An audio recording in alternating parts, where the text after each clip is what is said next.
Hello and welcome back to The Movies Made Us Do It. It's not just me. Matt, how you doing? I'm pretty well, sir. How are you? I am good. I'm glad you're back. Doing that by myself for an episode was rough. I think you did pretty well, man. I Not I too bad. I think I managed to smoke and mirror it by talking about the cinema for about 20 minutes and wandering off about my history with Jurassic Park. I was like, I need to make it at least an hour. But anyway, we're back. We're not doing Angels with Dirty Faces today because we feel like it's makes more sense to catch up, talk about new movies, and then we'll restart. Yeah. So, do you want to kick us off? Where should we start?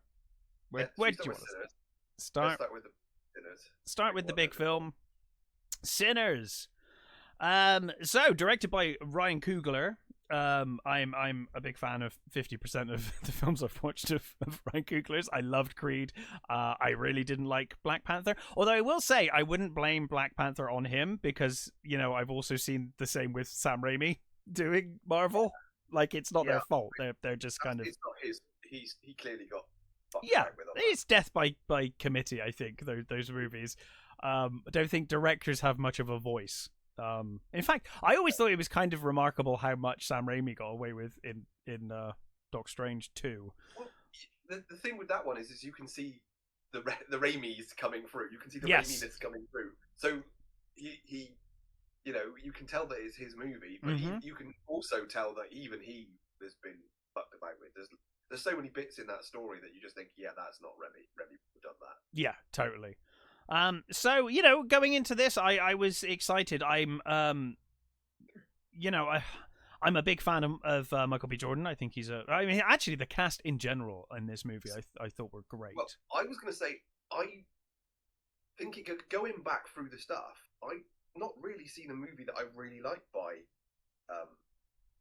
Googler. Okay. I wasn't the biggest of fans of Creed. Yeah, see, I thought it was great. There was bits I didn't like about it, and I thought Black Panther was. Yeah, crap. I didn't. We agree on Black Panther, I think. So I wasn't that blown away by anything he's done. However, actor-wise, yeah, I love Michael B. Jordan. Michael B. Jordan is awesome, and as you just said, the cast here is wonderful. Yes, really, really good. Yeah, everybody in this is fucking great. I mean, Delroy Linden, Haley Stanfield, he's got a wonderful, brilliant, and actors I've not seen before, like Legion Lee, who I thought was quite good, and Yao, whoever he is. I mean, I've never heard of him, but he's very good. Yeah, yeah. Jack O'Connell was great. Yeah, really, really good. So I don't know if you saw this news while you were off. There is a connection to Blade with this movie. Oh, yes, they cancelled it because one of the they cancelled Blade and they had all of the period costumes from Blade lying around doing nothing. Yeah. So when they made Sinners, they were like, "Oh, can we have those?" So apparently, a lot of the background actors in this film are just wearing Blade costumes for the cancelled Blade movie. Also, I think one of the reasons why they stopped is because this ate their lunch, did it? Too similar to what they were planning on doing. Interesting. So I didn't know that. That's interesting. Yeah. So I guess they were like, "Oh, you're doing what we were doing but better, so I guess we'll just not bother." Yeah. Fair enough. I mean, from what I've also heard is that was only one iteration of what they were going to do, because I think they were. I don't think they could decide what exactly they were going to do with Blade, because it's kind of wild that they got far enough to make costumes, though. You'd think this was obviously the one they were like, I think this is the one, and then I guess along came Sinners, and interesting. I heard all the stories about it's going to be Blade, but it's going to be his daughter, and yes, I remember a load of other female characters that they're going to bring in, and yeah, I think we talked about that, didn't we, at some point? We did, yeah. So. Great. It's like, as many people have pointed out, how can you go wrong with Blade? It's quite simple. You get a badass, you get a load of vampires, and you get him to kill them. What? How difficult is that? Yeah, it's. I feel like sometimes Marvel and DC seem to manage to overthink the simplest of goddamn characters and premises. Like, dude, just a cool guy killing vampires. Yeah. Has sword. It writes itself. I mean, almost just watch the first one. And I mean, that's the template, right? It was wildly successful movie that arguably started this entire goddamn movie thing. So, you maybe go with that. Yeah. But yeah. Anyway, Sinners. So, came out this year. Did pretty well box office wise. Did very well in America. It is not so well in Europe. Okay, interesting. Well, I can't argue with that. I didn't see it in the cinema, so I'm to blame. So set in the 1930s, we are introduced to Smoke and Stack, who are World War One. Well, I guess everyone's a World War One vet at that point. You know, would like it or not. And they have a something of a shady past, and they're returning to their town in Mississippi after working in Chicago, presumably for some gangsters. Yeah, right. But because they were like playing them off against each other or something, right? Yeah, because of the way they're dressed in different. What they say is different gang colours, so they were. I'm pretty sure that was just so it was like clear. This is Michael B. Jordan 1 and Michael B. Jordan 2. One wears blue, one wears red. Which I must admit, I appreciated because I would have struggled otherwise. I think. But sometimes even then it was like, which one's that again? I was gonna say that. I was curious how you found that because I will say I did think he played the character. I thought he played the characters well, but I did think they were a little too similar at times, which did make it slightly difficult to tell who was who in some scenes. Although ultimately I don't think it mattered too much. Once it got to the point, you knew who was who. So you know. No.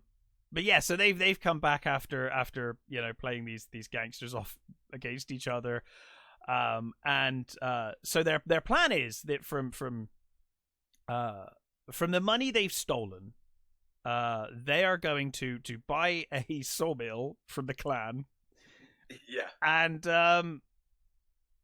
do From Dusk Till Dawn. Is their plan. They're gonna basically open a juke joint. They're gonna have like blues music. There's bands, like a battle of the bands, but for blues, right? And really cool. They've got this really cool cousin, played by Miles Canton, who wonderful in this movie. Great guitarist and singer, and they're gonna use him, and they've got. By the way, was that his real singing voice? Because he sounded amazing. Yeah. He sounded really good. I think he is an actual singer. Yeah, so, it shows. Yeah, he was great. He really was. Delroy Linden is great. Is the sort of the drunken.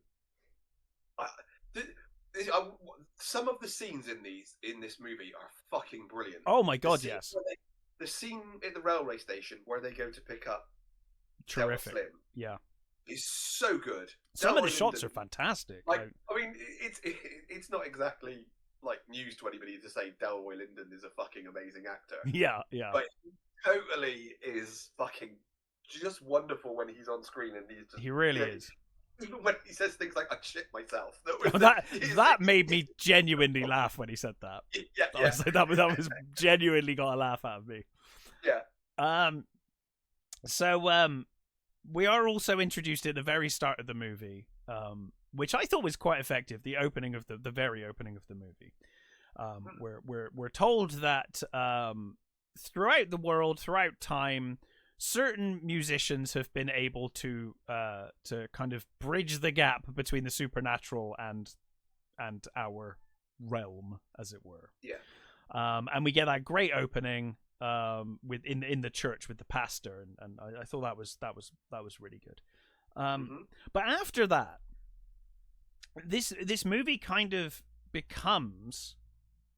So I'm curious what you thought of this, because I messaged you briefly my thoughts after I saw it yesterday, and I think we align mostly. But I'm curious. So I really liked and thought the first part of this movie was fantastic. I thought the The period drama was great. Yep. And then it felt like to me they ran out of ideas, didn't really know how to finish it, so they just shoved in From Dusk Till Dawn at the end. That's kind of how it came across to me. And I'm guessing that wasn't the point, but it felt like there was a very well made or in the makings to be a very well told story. This period story, which I would have happily watched, this period story about these two gangsters coming back and dealing with the clan and but then they just and the whole way through the movie gave me this impression that it was building to something remarkable. Yeah. And then when I got there I was like, oh, it's just From Dusk Till Dawn now, but it just took 2 hours to get here. I think it's slightly worse than that as well, because it's 3 ideas they have here. You have the racism and the the gangster stuff. Mm-hmm. You have the idea of this music and which they never really capital. There's like one weird scene where they kind of go there, and other than that, they pretty much ignore that. Yeah, and then there's the vampire stuff. Yeah. And it literally feels like they threw it together. They haven't they haven't even blended the edges together. They just. Do you know what I thought if you had to I was like, okay, if I was going to keep the core elements of this film intact, what I see as the core elements of this film, the core elements of the plot intact, and make this movie, I would have got rid of the vampires and the supernatural stuff altogether, made the exact same movie but with the clan, and it would have been fine. And it would have felt more coherent as a result. Yeah, and I'm one of the biggest vampire fans. I know you are. Yeah, that's why I was curious which way you went with this. I would honestly say I would completely dump them. Get rid of them. Just do the clan the clan stuff, and then you've basically got them having their soul mill. They turn it into the juke joint, and it's made pretty clear early on, or not early on, sorry, kind of towards the end of the movie, that they were going to get fucked over anyway. And I was like, why didn't you just make that movie? Yep. That would have been better, and I think it would have fit better with the commentary, with the social commentary, with the period, with everything. It felt really. And even the last bit not the very last bit. That's something else. Even the last bit with the clan, where he, the big battle. Even that felt tacked on. Oh my god! Suddenly it's fucking Commando for one scene. It was really weird. It's like, oh, we've got 5 minutes. Let's get him with a big trunk full of guns, setting them up. But he's not even he's not even like he's literally. I know. It's pre-World War II, and we're coming out of World War One. But the dude is literally using medieval tactics with machine guns. Like, he's doing Commando. He's just walking at them and just blasting away without any thought of cover. I mean, at one point, I think even Ryan Coogler was like, okay, he's going to have to get shot at least once, because Jesus, But it's like, they're all shooting at him, and he's just walking towards them with this machine gun. Like, okay. Yeah. That came out completely out of left field, that scene. That was It's a weird thing. There's a lot I love about this movie, but there was some stuff I was like, why did you do this? Like, it feels like he should have made 2 movies. I don't quite understand why it got so much high regard, because this movie's a mess. It is, and the thing is, when the weird thing is that pretty much until the vampires turned up, I was 100% understanding why this film had all the hype. And then the vampire stuff happened, and the supernatural stuff, and I was like, really? Okay. And it felt really weird to me. I will also say that some of this is kind of why I think that it would have made a better TV series. Interesting. Some of the dialogue was very soapy at times. Yes. It got very soap opera with some of the dialogue, and it was like, okay, but I'm okay with that. Yeah, me too. Yeah. I don't think that was a problem. No, because it worked for the story they were telling at that point. Yes. And then when the vampire stuff happens, they don't even seem to have their lore straight on those. No. Because the whole you have to be invited in, all that sort of stuff, right? Isn't when that's a rule? Can't you just de-invite them? Just be like, no, you're not invited. Bye. Like, problem solved. Yes, sometimes no. Buffy uses you're uninvited. You're uninvited. Well, that I guess is the pitfall of a TV show. You're like, shit, we invited them in. Yeah. So there are certain things that do that, but there are also ones that say once you've invited them in, you're fucked. Okay, so that's what we're going with this film. But obviously. There's also the other things that, in certain versions of that, a place like a juke joint is a public space. Mm-hmm. So everyone's invited anyway. Yeah. Yeah, the rules do not apply. It has to be a private residence. So if it's a pub, then it's public. Yeah. I mean, I guess it was it was a door staffed, like you're allowed in, you're not allowed in. Yeah. Kind of event, because he was turning people away at the door, so I guess they could make the argument that you can sort of go with that. But then the Haley Steinfeld character, she was already there. She was in and out. She could have come back in. Yes. At any time. Yeah, she was already welcomed. Yeah. And one of the moments for me, I could get a bit of a spoiler, but when they all invade, when they finally get in, there's a moment where they just stop and bugger off, basically. Yeah, there are some moments in this, like I don't want to ruin the whole movie, so I'll just say, like, all of the vampires in this movie appear to be entirely evil beyond belief, except one of them just is fine apparently, and it's like, no, I'm not going to do that now. It's like, what? I didn't realize that was an option. Like, I had no idea that this whole time they were still themselves, kind of, and could have just been like, nah, that's not. Yeah. They say, but they're fine, but then they're not. It seemed very, like, honestly, this movie was, I thought, very, very good until the vampires turned up, which is a weird thing to say about your vampire movie, but it all falls apart at that point for me. Yep. Yeah, because all the sort of the drama stuff, the period that was great. It looked really well made. Like, it looked like a really well made period drama. I was invested in the characters, the story. Establishing them coming back, people saying, "Oh God, it's you. You're that person." I didn't know you were back. I'm going to run away now. And some of them are scared because they know what they've been wrapped up in before. They know their like mob or gangster ties and all of that stuff. Yeah, I was really interested in all of that. Yeah, I was. And again, I think, had they just done that movie or made two different movies, one vampire stupid From Dusk Till Dawn movie and one period drama, I think it would have been a lot better. Yeah. But also, I think half of my issue, if I'm being honest, is that the movie, and I think actually you said to me yesterday in a text, you said this movie thinks it's being way more profound than it is. Mm-hmm. And I completely agree, because I think the first 3/4 of this movie, which don't have vampires in it, is like, I really had the impression this was building to something really interesting and profound, and like it was going to be an interesting take on the genre, or something big was coming, is what I felt like, especially with that opening, and then how seemingly well written all of the kind of period drama stuff was, and all the characters seemed really interesting and really good. Mm-hmm.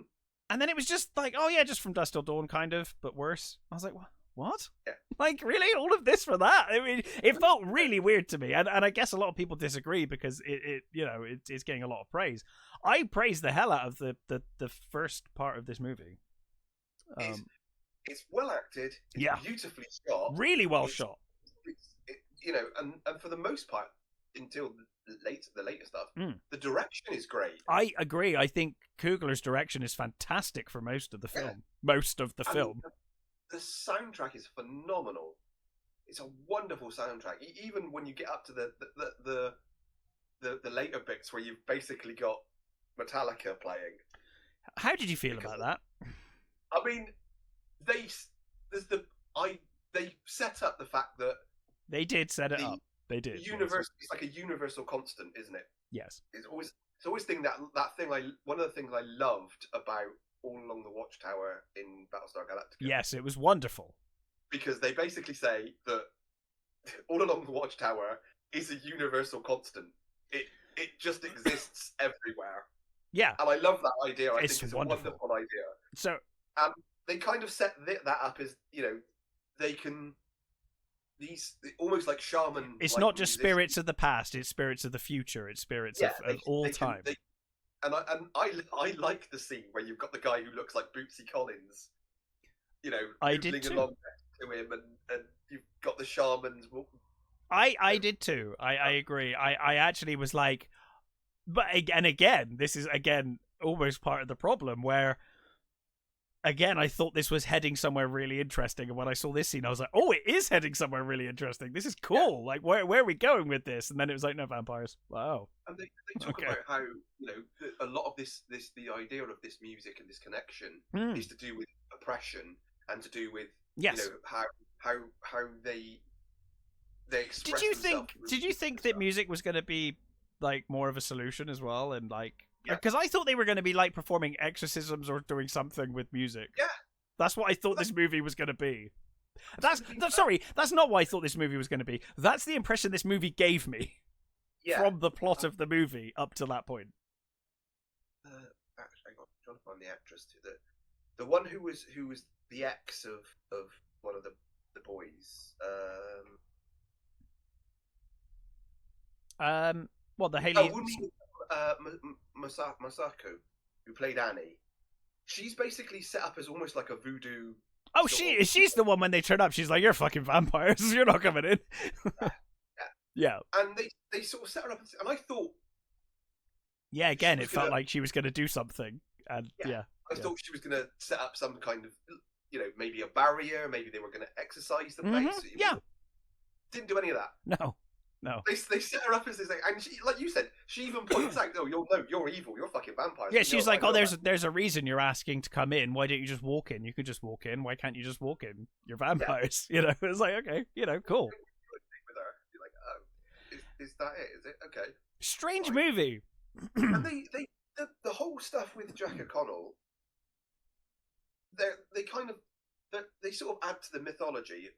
This idea that he was he's an ancient vampire that could sing and had this power, but when he became a vampire, he became evil, and it severed his connection to that thing, to the supernatural world. So that's why world. he wants Sammy, because Sammy is a connection, and he wants Sammy because he's kind of hoping that he could get his connection back.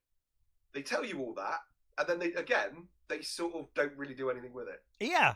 It's really weird. It's such a strange film to review because I'm not hating the movie. Like, I really liked a lot. I find it a frustrating movie because I loved a lot of this movie. Yeah. And then I was just very disappointed with the vampire bit. And worse because it's had a lovely scene. The very final scene, although I want to ruin that. Lovely. That scene was great. But again, ended on a very, in terms of vampire stuff, that was a lovely little scene. It kind of is, but it also makes you go, how? Yes, I know. I know. Yeah, exactly. Why? It's like by itself, it's fine. That doesn't even make fucking sense. None at all. You're kind of ruining your own mythology there. Yeah. By shoving in this. By the way, this film has more fucking endings than The Lord of the Rings.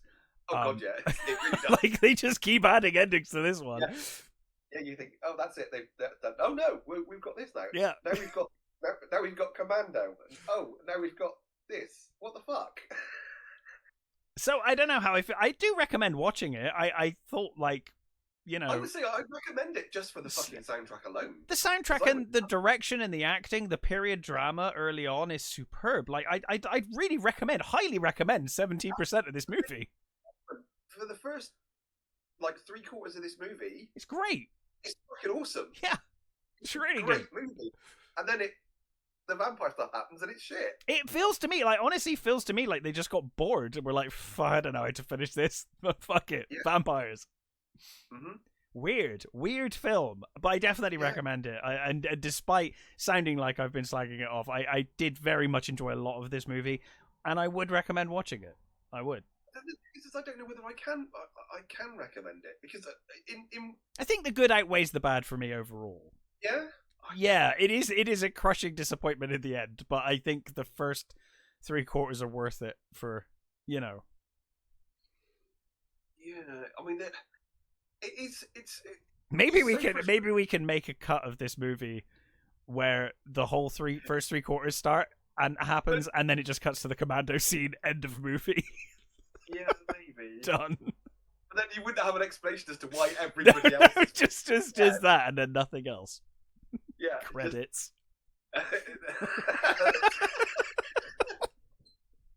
That would be so funny. Everybody died, but we don't know why. They just died. Yeah. They just sort of keeled over. Mm-hmm. You know, and he's on his own. Excuse me. Yeah, I mean, oh god, it's so frustrating. What's the frustrating thing is, because I'd like people to see it, and then but I also don't see the point, because it's kind of. It's frustrating. It's a frustrating watch for sure. It's such a letdown. It's the annoying, beautifully crafted movie. Yes. Like kicks itself in the head. Do you know, I was really worried until I messaged you yesterday. I was really worried that you were going to be like, I love this movie, and I'd be the one that was like, I don't get it. I honestly, because I don't even think they handle the racism and the message right. No, because they started to do it and then they made a vampire movie. Yeah. Like they started, they had the foundations to do a fantastic commentary on all of that, and then they just don't. Mm-hmm. And even then, at the end, towards the end, with Sammy and his dad. Yes. When he goes back to the church, slight spoilers. When he goes back to the church, it's in the opening of the movie too. It's a case of, well, hang on a minute. Are we saying that evil won? Kind of. Or because it kind of suggests that evil is actually a good thing. It can be a good thing, and you know, fuck being good. Are you sure that's what you want to say? It's a confusing message for sure. Yeah. By the end of the movie. It's got some weird sort of mixed messaging, and it's just a mess. But there's some there's so much good in this movie. That's the problem. And even with the vampire bits, there's some great bits with that. Where Jack O'Connell starts singing. Yeah. And then those two, the couple that he turned. It's not a spoiler. Couple he turns start fucking singing as well, and they're like, this is so good. Yes. It's beautiful. And then when they're all like, when the I'm really struggling not to spoil this movie. When a little later, when it amps up and there's a really big sort of song and dance thing, it's like, wow, this is really fucking good. But I'm not quite sure what it's doing in the movie. Yeah, it's from a different film, but I'm enjoying it. Yeah. It's you know, so a frustrating, at times wonderful, at times really kind of naff. Yeah. A horror movie, kind of, but mostly a period drama. The period drama stuff's really good. I really liked it. So good, man. They should have just made a period drama. I would have enjoyed this one so much more. I just love the whole the boys coming back. It's great. The interacting with the town. I mean, even the little bits like trying to persuade the storekeeper's wife to make signs. Yeah. Just little interactions like that are really beautiful. Yeah, it's really good. And then it just all sort of comes crashing down for me, which is a real shame. Yeah, same for me. It's like you. I would say just watch this movie, because the first part of it. It's like the first 3/4. It is most of the movie does not have vampires in it. No, it's really good, and it's great. I mean, yeah, there's even that sort of the stuff with the vampire stuff. there's so many bits that set this up. When you first see Jack O'Connell's character and he's running away from the what were they, Choctaw? I forget what Indian tribe they were. They're Indians anyway. They're American. They're Native Americans. And you think, oh, this is going to be good, and then they just fuck off. Again, it feels like that was leading somewhere, and it ain't. Because I thought they're gonna show up, so that's gonna no. It's so weird. Because all the stuff with the stolen gold as well, that went nowhere too. Nope. There's so many bits of this where you're like, what? Why didn't you go anywhere with that? That felt like that was setting something up. Like, because at that point I was like, oh, the gold's cursed. Okay, with you. No. Basically, the thing with this is they literally should have just gone, right, here's a really cool period drama, and the whole vampire stuff completely separate, different movie. Yeah, I agree. That would have been fine. You could have had our silly, fun vampire movie, and we could have had this really well-made period drama, commentary on racism in the 30s. Fantastic. And crime. Brilliant. Yeah. And that's what makes it... Yeah, you're right. It separated. Both movies would have been fine. And one of them would have been fantastic. One of them would have been okay. Would have been a fun romp. Dustin rip-off. Yeah. You know? And the thing with the main difference with this and Dust Till Dawn is it knows what it's doing. It knows what it is. Yes. And it's got a proper redemption arc in it. Yeah, and from Dust Till Dawn, feels like, once you finish from Dust Till Dawn, there's never a point at which you're like, oh, this wasn't just shoved in. They're like you watch from Dust Till Dawn, you're like, yeah, this was intentional. Yeah. This was the whole. We were always heading to this. Yeah, exactly. It's got the Psycho shock opening, and then we get to the real movie. Yeah. But this, I don't know, man. But I really enjoyed a lot of it. So it's frustrating. It's a frustrating watch because on the one hand, very talented. I would definitely buy the soundtrack. The soundtrack's phenomenal. Soundtrack's incredible. Yes. I mean that and fucking Miles Catton. Miles Catton is wonderful. Unbelievable. There's a couple just the scene in the car, particularly, I was like, wow, this is amazing. The scene in the car where he sings and the scene in the bar is just so good. Yeah. So good and wonderful. Yeah. So, So this was a rambling review for a rambling movie. I definitely still recommend it for the first 3/4 of the movie.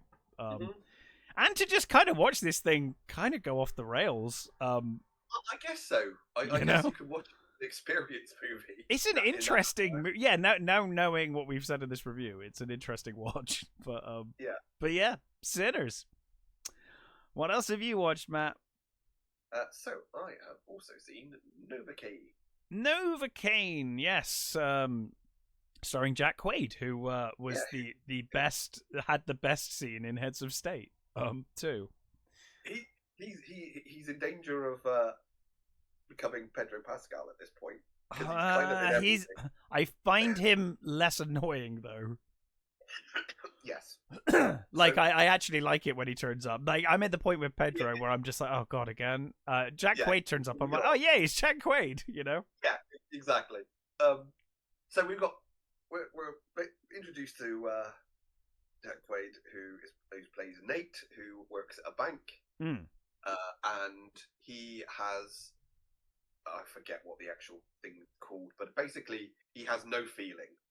He can't feel any pain or anything like that, and little things like all of his food has to be blended because he might bite his tongue off without realizing. Sure, he has no sense of pain, which is actually really important for a living. And he's, his house is like baby proof. He's got tennis balls on corners and all that sort of stuff. Yeah. And Sherry, played by Amber Midthunder, who I really like her. She's great. Did you ever watch?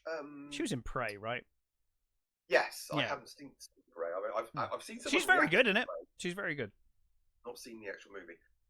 She was in Legion. Did you ever watch Legion? I did not series. watch Legion. I heard it was one of the better Marvel series, though. It's really good for the first 2 seasons. Oh no, okay. Kind of falls apart season 3, but she plays like this, Bates Motel. It started off really well. Oh yeah, Bates Motel. That first season of Bates Motel, it's great, isn't it? And it all falls apart. Yep. Yeah, she plays this sort of character who is kind of merged with another character, so that they kind of live. They change, so they and she's really good at that.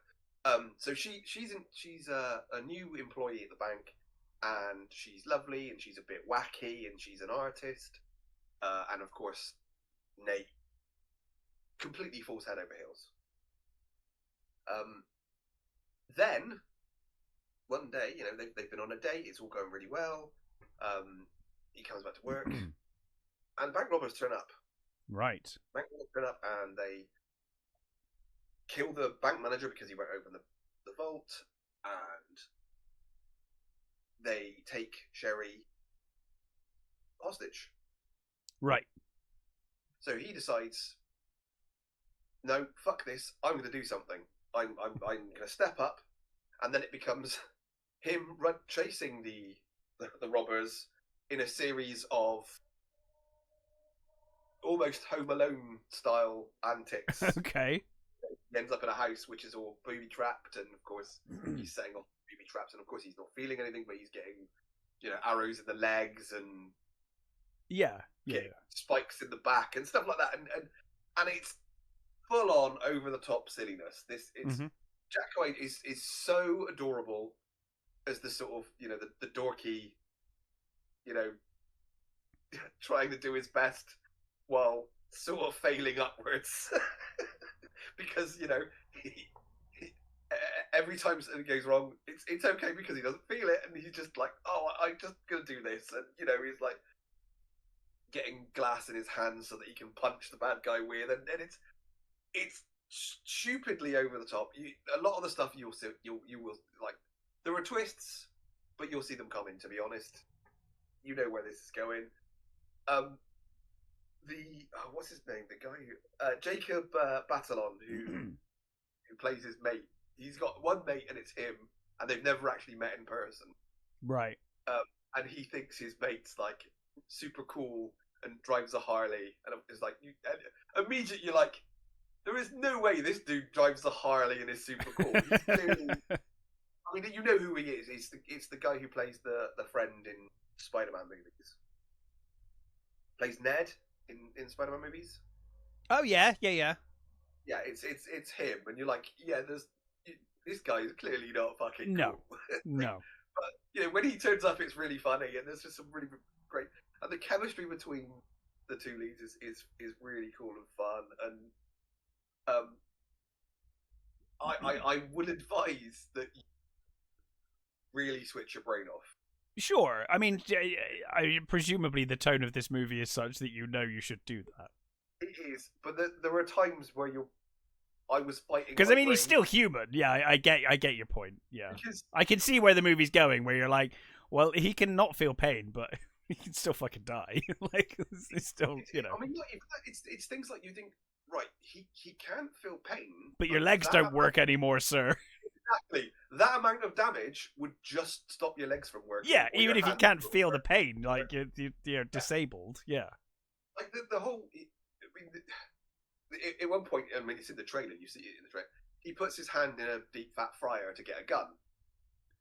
But that's just, yeah. His hand would melt together. His fingers would fuse. Yes, and then blow up like a balloon. Yeah, there was no way he'd be able to use his hands at all. No. But obviously, it's that movie. It's that sort of movie. So you've got to go to your brain. Shut up, brain. Yes. Stop bringing logic and reason into this. It's not that movie. It is over the top silliness, and it's really fun. This got a great supporting cast. Ray Nicholson, who plays Simon, who's the leader of the bad guys. The sort of the leader of the bank robbers. Mm. He's so over the top and so evil that you're like, yeah, this is what this movie needs. It needs this guy who's just, you know, completely horrible for horrible's sake. Yeah. And you've got the bungling cops played by Betty Gabriel and Matt Walsh, who are like shit but good. Well, she's they're shit, but she's good. The Matt Walsh character is fucking like, how are you a cop? But it all works in this stupid movie. It reminded me of Guns Akimbo. Have you seen that one? Yes, yeah. With, I thought you were going to say it reminded you of The World Is Not Enough, but yeah, I have seen Guns Akimbo. Why The World Is Not Enough? That's the one with the guy who can't feel pain, right? He's got the bullet going through his brain or something, so he's a superhero now. Yeah, I forgot about that. Yeah. Oh God, what's his name? Robert Carlyle. Yes, Robert Carlyle. Yeah, He's always way too talented to be doing that role, but yeah. Completely forgotten about that character. Yeah. No, I have seen Guns Akimbo. Yeah. Yeah, it's got that sort of silly over the topness about it that is really fun, and I think Guns Akimbo is better. It also reminded me. What was the Skarsgård movie we were? That one. That's the other one. Because I fucking had so much fun with that movie, but that's the same where you're like, none of your limbs should be working anymore. Oh, that is exactly the same with this. Yeah, you're like, no way. You're honestly, you are not getting fucking back up. It got to the end of that movie, and I was like, how are his arms still working? Yeah, and this is, I mean, it's just the same with this. The stuff that happens to him, you're like, sure, you can't feel pain, but your legs, and arms you're still human. Yeah, things still break and don't work. Yeah. Your nerves will just stop working at that point, and you're at that point where it's like actually not feeling pain is just going to cause this to get worse injury wise. Like this is pain is useful.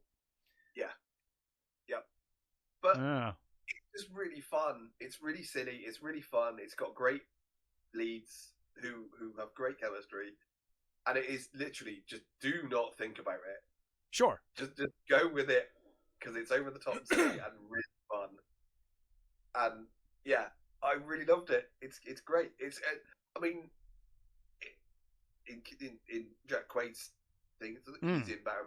He's done better performances, but he does exactly what he needs for this movie, and it's just fun. It really is just a big silly dumb. It looks like a lot of fun. Watching a guy try and get his girlfriend back. Sure. It's great. Why not? I loved it. All right. Well, that was Novocaine. I think I will almost certainly watch this one. It looks like a lot of fun. Yeah. So I have also seen Brick from 2025, directed by Philip Koch. So this is a interesting movie. So it's effectively about the center of the film is this couple, Tim and Olivia. They have been together for many years. They've tried to have a kid, had a miscarriage. It was all very traumatizing, and as a result, Tim has basically kind of disappeared inside of himself. He is a game programmer, and he basically, I think at one point Olivia says, well, like, after the miscarriage, which he basically doesn't even want to talk about, she says, like, after the miscarriage, you just sat down at your computer and that was it. You were like dead emotionally to everyone. Like, you've never talked about it to me, and I've been suffering this whole time because I had the miscarriage, and we were both meant to suffer through this together. But you weren't there. You were present, but you weren't there. You've never been there since that day. And we see for Tim, it was horribly traumatizing as well, which is why he kind of, put the shields up, as it were. So it gets to the point where she suggests one day, hey, I'm going to leave and go to Paris. We should go to Paris together. We've got this camper. I've quit my job. I think we need to just fucking do it. Go away, have an adventure, find ourselves again. He says, well, look, the deadline for this game's coming up. Haven't really got time. So maybe after this, like, I can't quit right now. This job's really important to me. And she basically says they have a minor argument. She's like, fine, whatever. They obviously go back to the apartment. The next morning, she gets up. Or actually, she's already getting dressed, and she's like, I'm leaving. She's like, I'm going to Paris. You're never going to change. We're never going to talk about this. So I'm moving on. Like, I have to get past this miscarriage. I have to I feel like this is what I need to do. And I feel like you're never going to open up, and we're never going to have a relationship. So she basically says, look, I'm leaving you. So she goes to the door. When she gets to the door, they discover that the door is walled up. And in fact, they discover all of the windows are walled up. Everything is walled up. They're just stuck in the apartment. It's like a weird black monolithy kind of wall with bricks in it, different sized bricks. Impenetrable. They try, and one of the things I liked about this movie, the characters are very sensible in the things they try to do. They try drilling through the wall. They try hitting through the wall. They check the windows almost immediately, because that was my first thought, was like, just go to the window. They do try a number of sensible things. At one point, they discover that their neighbor's wall they can get through to. So then the neighbors join in as well, so they can break through that wall. But then their apartment is also walled off. They then go through the floor into people that live below in the apartment, so they realize they can go through the floors. They can't get out the walls. And Olivia used to be I think she used to be a architect. So she's aware that there's like stuff in the basement and possibly a way out through the basement. So that's kind of the idea of the movie, is that they're going to try and work their way down through the apartment to find, hopefully, a way out of this completely walled off environment. And it's an interesting study of this, relationship, dealing with the trauma of the miscarriage. We've got some drug users that are kind of, coming to terms with their own things as well. A girl who's on the opposite end. So obviously with Tim and Olivia, they split up and are stuck together. Leah, on the other hand, had an argument with her girlfriend, but her girlfriend left the night before, so now she's stuck and can't get to her. None of the phones work either, so they're completely cut off. So I enjoyed the premise of the movie in this kind of, and again, I keep coming back to this with these fucking movies. Just, it's fine to not explain it. It's fine to do a Twilight Zone episode, or just have it be aliens or something at the end. Yeah. That's fine. Because that's not the point of the movie, or it shouldn't be. The point of the movie should be the study of the people in this situation. Dealing with their past traumas, talking through their problems when they don't want to talk through them, That's the point.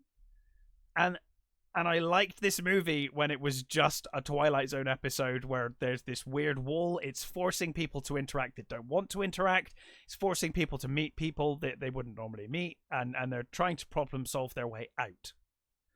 This movie has the most insultingly shit reason as to why everything is walled off. To the point that with Sinners, when we were like, oh, it takes this left turn, but you should probably watch the movie anyway. This movie has such an insulting fucking explanation. And the movie spends way too long actually trying to get onto that explanation that I would just say miss this one, honestly. There is good in it. I think the acting's pretty good. I think some of the performances are great. Tim and Olivia particularly, I think, are really good. Tim's played by, I'm going to butcher this, Matthias Schwolhoff? Yes, something like that. Who was probably the best thing about Army of the Dead. Yes. Well, he's superb in this. He really is. The performances are very good. It's I mean, maybe I would recommend watching it. I don't know. It's not very long. I think it's only about an hour and a half. But man, I almost want to spoil the fucking shit out of the ending of this movie to tell you what the fuck the reason is. I'll tell you after. It's Okay. fucking awful. Like, insults your intelligence bad. Oh Jesus. But there are things to like. I mean, like I said, I like a good Twilight Zone episode. I don't think, like Us.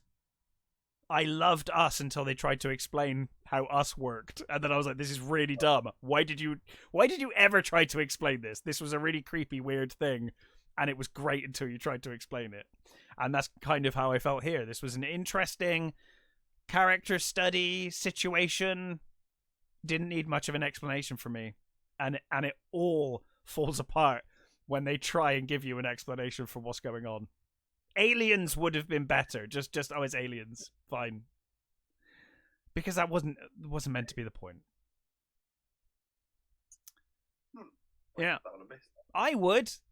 I'll tell you about it after. Okay. I don't want to ruin it just in case someone does want to watch it. There are some great performances in it, but yeah, for me, it spent too long on the awful explanation as to what's going on, and it is terrible. The explanation, that is, but the performance is great, and some really nice bits. Anyway, moving on. Do you want to talk about the Old Guard too, or not? I will. I mean, you mentioned it to me yesterday. You were like, if you want to be really disappointed, go watch this movie. And I was like, I'm assuming that means you want to review it, but well, I will review it. Go on. Okay, because I quite like the first one. I did too. It's an enjoyable movie. Hey, there's Highlander hasn't been good since the first one, arguably. Yeah. I like this series. I have a soft spot for some of the series. And the anime's not bad. But other than that, shite. So I like the immortal characters in films. I find it an interesting situation to be in, living through the decades and stuff. So I quite like, for all of its faults, I very much enjoyed the Old Guard for what it was. Yeah. Well, so this one basically... This one lost me with the trailer. Takes up kind of where the other ones all finished. You've got Chiwetel Ejiofor is now sort of working with them as their sort of CIA sort of liaison. You've got Kiki Lane's Niall character is the latest addition. She's the latest immortal. And you've got Matthias Schronert's character, who's now exiled because he betrayed them. And basically, you've got Uma Thurman turns up as Discord, who is it's an evil name. Has to be a villain. Well, yeah, exactly. This is where you get the sort of... Oh my god, the Decepticons are bad? Holy shit. This is where you get the stuff about, which happens, kind of with a lot of these sort of things where you go, right, here's the mythology of this show. Yeah. Now we're going to change it. Oh, no, they didn't. Are they from the planet Zeist? No, it's not that bad, thankfully. Fucking hell, God. No, it's just that. Oh, she's an immortal that no one ever knew about. She's the first immortal. Yeah. She's the first immortal, and then they introduce bloody what's his bloody name? Is it Japanese actor? I think. Oh no, I think I might be the wrong fact. Henry Golding. Yeah, he's not the English Japanese. That's the guy from Legend. Anyway, Henry Golding. They introduced Henry Golding as this sort of librarian who's been keeping records on all of the other immortals. Oh, so they're doing the Highlander the series with the Watchers. Yeah, okay. Yeah. So only Charlize Theron character knows about him. The others have never met him and don't know about him. So so that's two immortals that it's like, oh, there are these ones too. Like, okay, fine, whatever. Niles is having these dreams about Discord. She's like, "Oh, I keep seeing this woman, and I see this man, and I don't see his face, but it's like, oh, well, these must mean something, obviously, and all that thing." And then she takes them to the thing and all that sort of stuff. It's got a nice beginning where they're doing a raid on this arms deal. This bunch of people got a load of weapons, and they sort of go and raid it, and it's like, okay, fine, we're going in there, we're big fight.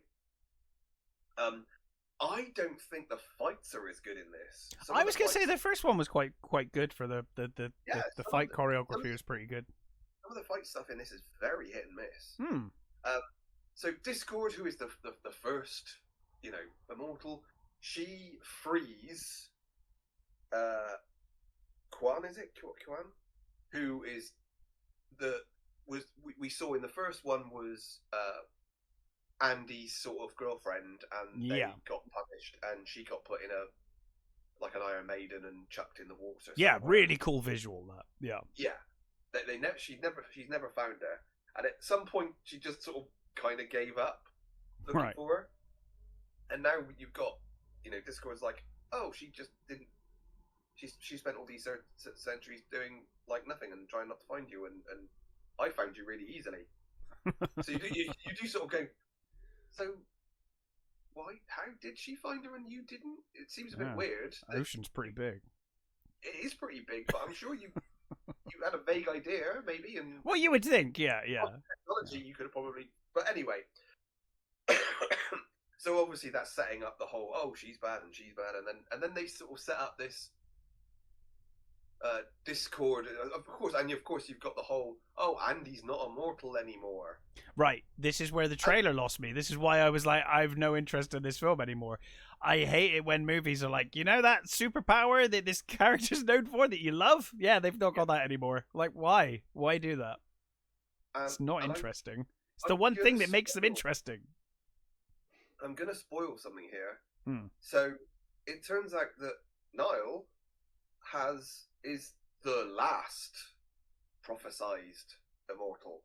Okay. But she has a special power. Oh. She can take away immortality and give immortality.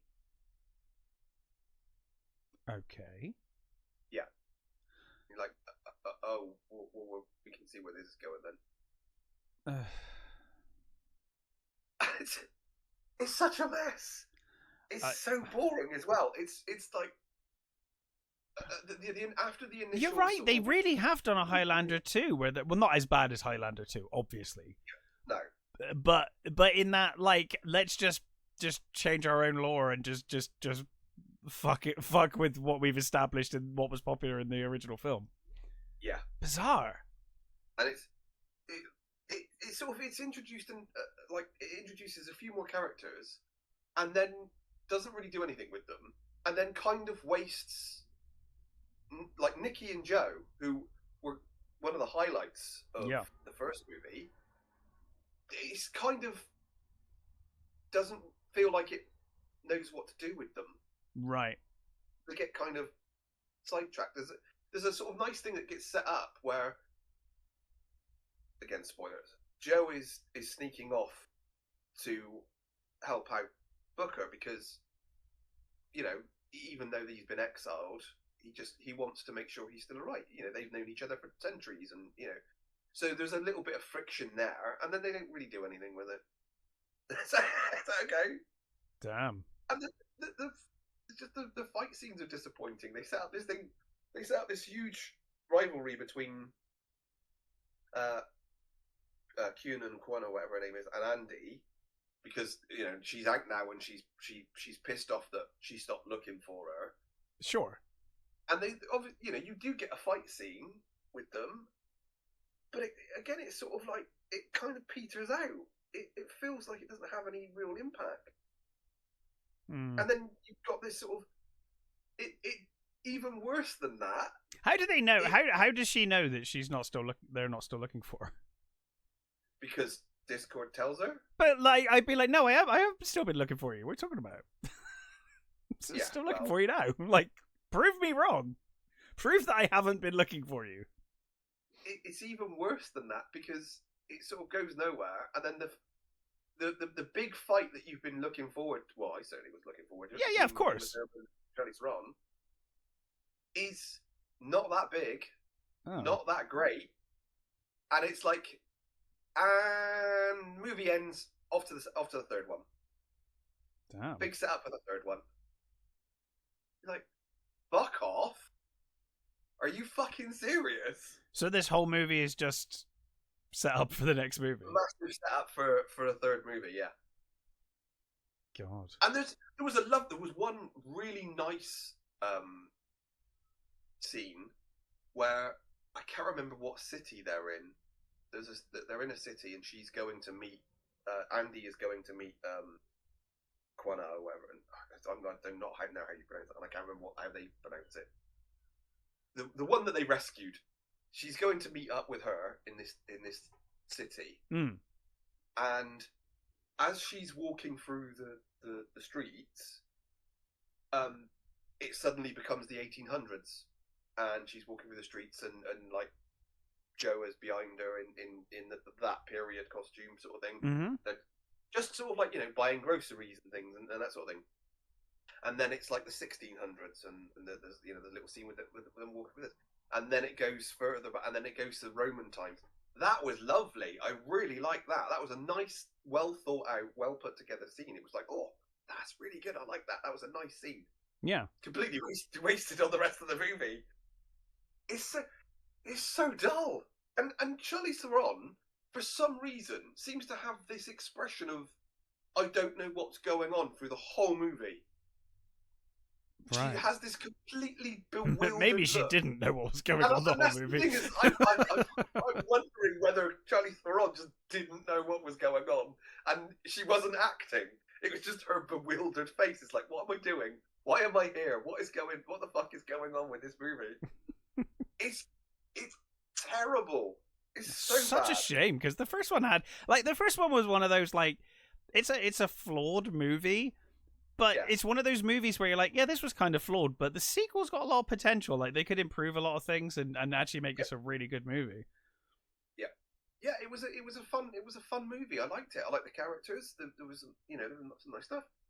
Charlize Theron was great, and it was just an enjoyable movie. This is not. This is terrible. Honestly, it does feel like they watched Highlander the series and went, oh, we'll have that. Yeah, we'll take the watchers from Highlander the series. Yeah. It's just terrible, and Uma Thurman is wasted, utterly wasted. Such a shame. I mean, she's on bad guy duty, well, clearly, and she's sort of she gets the chance to sort of relish it a bit, but then there are times where you just think, oh, I'm sorry, I'm not buying this. It feels a bit just badly written. Which is, it's like, when you're making Uma Thurman not believable as a villain, you are doing something wrong. 100%. You know, you are wasting. She is fucking wasted, and so is everybody else. Chiwetel Ejiofor. I was going to say this cast is not small. These are some talented people you've got on this cast that you're wasting. Yeah, it's an utter waste. I cannot recommend this movie. That's a real shame. The annoying thing is I kind of would want to see what happens next. Maybe they'll do something and pull it around, but it does sound rough to me. Mm-hmm. There's there's a nice start. The whole raid thing with there's a nice, you know, they're in this rich guy's mansion, and the decor is so gaudy and so hideous, it's quite funny. And there's, you know, you've got them sort of running around, part of the group running around in this building shooting bad guys, and you've got Joe and Nikki, who were kind of the distractions. They run in first and they steal these two cars. They steal these two sort of hot cars, and they lead a load of people off. So you've got a chase scene going on while they're gunfighting in the house. Sure. That was really nice. That was actually a pretty well put together scene. and then it just fucking tanks downhill. After that, it just becomes so boring and so awful, and it's just a complete waste. And I just, you know, the end does make me go, well, I kind of want to see what happens next. I don't know if I can be asked. I mean, all I'll say is I'm the third one better be fucking better than this, because this was fucking atrocious. That's a real shame. Yeah, I must admit, like I said, I was turned off from the trailer. You know, the losing powers thing. I'm like, oh, so rubbish. Like, that's what makes them special. Don't do that. Mm-hmm. But to hear they've ruined Uma Thurman and others, yeah, it's a real shame. Yeah, it had potential. Definitely had potential. Yeah, it really did. It had, you know, a nice sort of setup, and they just fucking ruined it. It's damn. So yeah, I can't recommend it. It's terrible. Don't bother, really. Wow. Is there any others you want to cover? That was the last of the slides that I had. So yeah.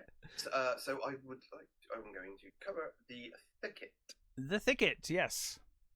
Yeah. So this is a Western, starring Peter Dinklage, Juliette Lewis, Levon Hawke, Esme Creed Miles, Gbenga Akinagbe, Ned Denny. Here's one that will surprise you: James Hetfield. Yeah, no. Do you know what? Before the show, when you told me, I googled it, and his face was the first thing that came up. Oh my god, really? Yeah, I guess just because it's newsworthy, I would assume. Yeah, I suppose so. Yeah. I suppose so. Arliss Howard. It's got a really great cast. So, we start off with Lula and Jack Parker, who are basically farmers, and their parents have just succumbed to smallpox. Right. And their grandfather turns up and says, "Okay, we're gonna leave. We've got a parcel of land somewhere else. We're gonna go and do that." Meanwhile, in a great sort of introduction, you've got Cutthroat Bill, played by Juliette Lewis, who, when you first see her, she's on a motorbike, in full leathers and goggles, and she's completely encased. You can't see her properly, and she passes Lulu on this motorbike and sort of goes to town, sort of thing, where she meets. Oh, she steals a coat from a dead body on in a who's about to be buried, right? And then she meets up with her gang. Okay. And at a ferry crossing, the two sort of groups meet, and Cutthroat Bill kills the grandfather, knocks out Jack, and takes Lula. And then it becomes Jack trying to track down this gang and get his sister back. And he, along the way, bumps into Peter Dinklage's character, Reginald Jones, and Gabenga's character, Eustace Hollow, who... So, Jones is Peter Dinklage, so he's a dwarf. Yeah. But he's a bounty hunter who once was part of the circus, and he was a trick shot with Annie Oakley. Kind of learned how to shoot with Annie Oakley. Mm-hmm. And Eustace is his friend, who is like an ex-slave. I think he's an ex-slave grave digger who kind of does his muscle work for him. He's like, when you first see them, they are burying a body, and the head of the town stiffs them. He's like, "Oh, I'm only going to pay you." He said, "Like, you should promise to pay me like $2 for burying." And he's like, "No, I'm going to only pay you $1." And then he wants him to dance because he's like, "Oh, you're a funny man. Dance for me. Dance for me." He ends up getting stabbed, and then they have to run away. And then that's the thing about this movie. It's sort of like things keep getting piled up on them, and that's where James Hetfield comes in, because the head of the town deputizes him and Macomb Blair, and there's you've got to go and track down Peter Dinklage's character. How is he? So you've got James Hetfield has more money than God, so I can only assume he's acting because he wants to. I'm just curious how he does. He's fine. Okay, I mean, is that a Western suits him? I can see that working best. So he's not going to win any awards. No, of course not. Yeah, he doesn't get an awful lot to do, to be honest. Probably for the best. He's fine. Okay, yeah, he works. Cool. He's not out of place or anything. No, he looks like he's from a Western. You do sort of sit there and go, "It's fucking James Hetfield." That is. yeah. I mean, that only works if you fucking know who James Hetfield is. But yeah, you know, for any Metallica fans, just like James Hetfield's that there. It's a bit weird. But yeah, it's not really that much of a distraction. He fits in well. Sure. And he does. The character he's given is all right. He's okay. You know, it's fine for what it is. So yeah, it's then this sort of kind of race across the you know, Jack meets up with Reginald and he kind of hires them to track down this Cutthroat Bill's gang to get his sister back, and you know, it's he basically initially persuades them because she has this big price on her head, which I think a little bit later you find out isn't quite right, but then something happens later that, anyway, I'm not going to spoil that. Sure. So this movie is beautifully shot. Lovely. It's one of my favorite sort of niches for westerns. It's a snowy western. Nice. So you get lots of really cool. It does make a change. You don't see that too often. So yeah, I like it when it happens. You get you know, there are some really good ones. There are some lovely shots. I love the opening sort of Bill on this motorbike driving through the snow towards Luna's character is beautifully shot, lovely. Even the actual titles have got these lovely paintings, these like snowy paintings of what's going to happen in the movie. I really love the titles. Even the titles were like nice and stylish. Juliette Lewis is on full, you know. When isn't Juliette Lewis amazing? Yeah, she's on full gravelly voice, bad awesome girl, which I think some people might have a problem with it because it's quite over the top. But I thought she was great. Peter Dinklage is really good as this bounty hunter who, you know, because of his dwarfism, has clearly been shat on a lot. Sure. And he's not taken serious, and he's clearly sort of a realist about a lot of stuff. And, yeah. You know, he has to be persuaded to, you know, go on this hunt.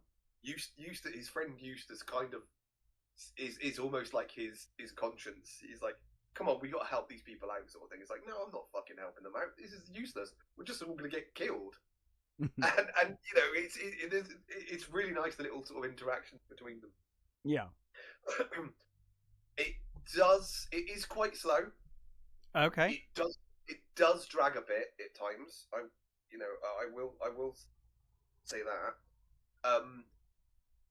I think some people who are expecting a full-on out, you know, guns blazing western might be disappointed because it's not that kind of movie. It's more in line with your sort of 70s westerns, where it's sort of slightly more realistic in its approach, and it's quite heavy, quite nasty at times. It does get a little messy with its sort of what it's cramming in, because you get, you know, you've got the gang, and then you've got them chasing them, and then you've got this other group chasing them, and then there's this part where they're trying to track the gang is split, and they've heard that one of the gang has gone into this town and he's at the brothel or something. So they go to the brothel, and then there's this bit with the brothel, and then there's this bit with this prostitute, and then it becomes this bit, and you're like, this is a lot. Now it is a book, so I'm guessing the book's probably really, really good and has a lot going in it. Yeah. And I think they've probably tried to cram it all in. Apparently, this has been a pet project of Dinklage's for like 10 years. Right. He's been trying to get this project done for 10 years. My guess is that he read the book and was like, I can so play this character. This character is fucking great and I want to do it. So, it was kind of made for him, That's kind of how I feel. So Dinklage and Lewis are fucking great. They've got some really nice sort of scenery chewing scenes. I really like the ending. I like the way it goes. I think some people will be disappointed with the way it ends, but for me, it worked really well. I like how it came together. I did read a few reviews that said Juliette Lewis isn't threatening at all. It's like, okay, what movie were you watching? Yeah. Because I believe that these guys would be afraid of her. She's a fucking nutter. Yeah. The Levon Hawke as Jack. I think he's one of the weaker links, but I don't think it's his fault. I think it's that they're sort of asking a lot of him, and I don't think it feels, because it doesn't feel like, even though he's sort of really the main character, kind of doesn't feel like it. Sure. You know what I mean? It's like Peter Dinklage is clearly the main character, but it's Jack that is kind of our point of view, really. Mm-hmm. He's the farm boy that kind of we're watching for, sort of thing, and he's sort of the weak link, but through no fault of his own. I think just the way the movie's written. Esme Creed Miles is Lula Parker is really good. She is also playing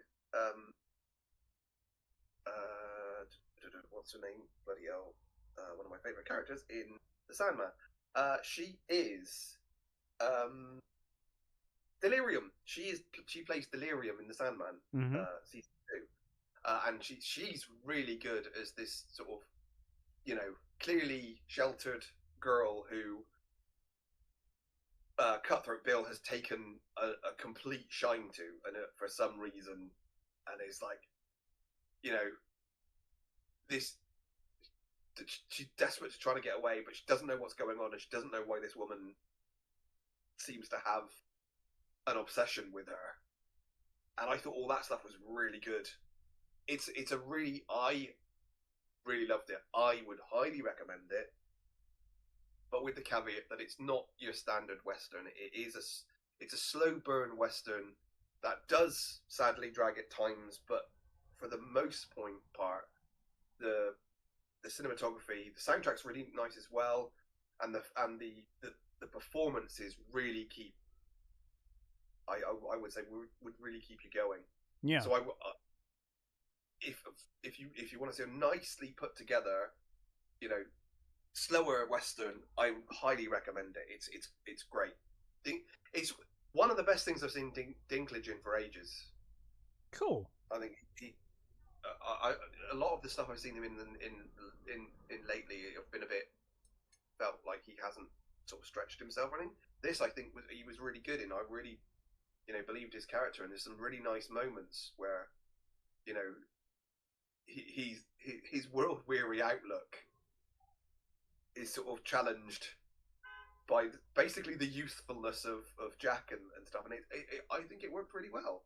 I really liked it, and I think you would like it too. It sounds right up my street. Yeah, it's really nice, and I will definitely read the book, because I think the book was sounds like the book has probably got a lot more detail and a lot more sort of to it. It was kind of giving me your description of it was giving me vague vibes of that Nicolas Cage Western we watched last year, the year before, which was similarly excellent. Yeah, very much. You know, especially the sort of snowy bits. And, yes, and yeah. The slow sort of the slower pace. Yeah, yeah. It is very similar. It has very, you know, it has a few similarities with that. And the director had previously done Blitz, which was, you know, the Jason Statham movie. Oh, okay. Sure. Which was I was thinking the Jason Statham movie, and then I thought you were going to say some other profound movie, but I was right. The Jason Statham movie. Okay. No, I liked it. I liked Blitz. Yeah, no, I did. I liked Blitz. Movie, but it's an enjoyable movie. It is. Yeah, I agree. This is much better. This is I think a genuinely good movie. I like it. I liked it a lot. Cool. Well, there we go. Did you want to? Is there anything else you wanted to cover before we do the news? I'll do a brief sort of cover of. I've also watched the first half of the second season of Sandman. Yeah. So I haven't started season 2 yet. I had mixed. I liked season 1 quite a lot, actually. There was a lot to like in season 1. It was mostly saved by the actors. I mean, the guy. Oh, the cast superb. Yeah. The guy playing Dream is great. Tom Sturridge is really good, and I liked a lot of the stuff. This suffers from a similar thing in that the first season is that they're just not fantastical enough. Yeah, they always seem to hold back on the wonder of the dreaming. You know, it's the fucking dreaming that you could do almost anything you want in this universe, and they kind of make it quite mundane, which is slightly. It is a shame. They felt similarly restrained in season 1, where you occasionally get some really cool things, but it always looks a bit dull. Yeah. It really does suffer from that. I mean, it doesn't. It really doesn't help if you've read the comics, because, you know, I think if you hadn't read the comics and it would probably it might be sort of, you know, weird enough for you. Yeah. But when you know there were sort of whole scenes that you just think, oh, that scene would have been so much better if they would have done what they did in the comic. I mean, this one you get the whole Lucifer gives up hell. Okay. Yeah. You get the whole story where he gives she. Yeah.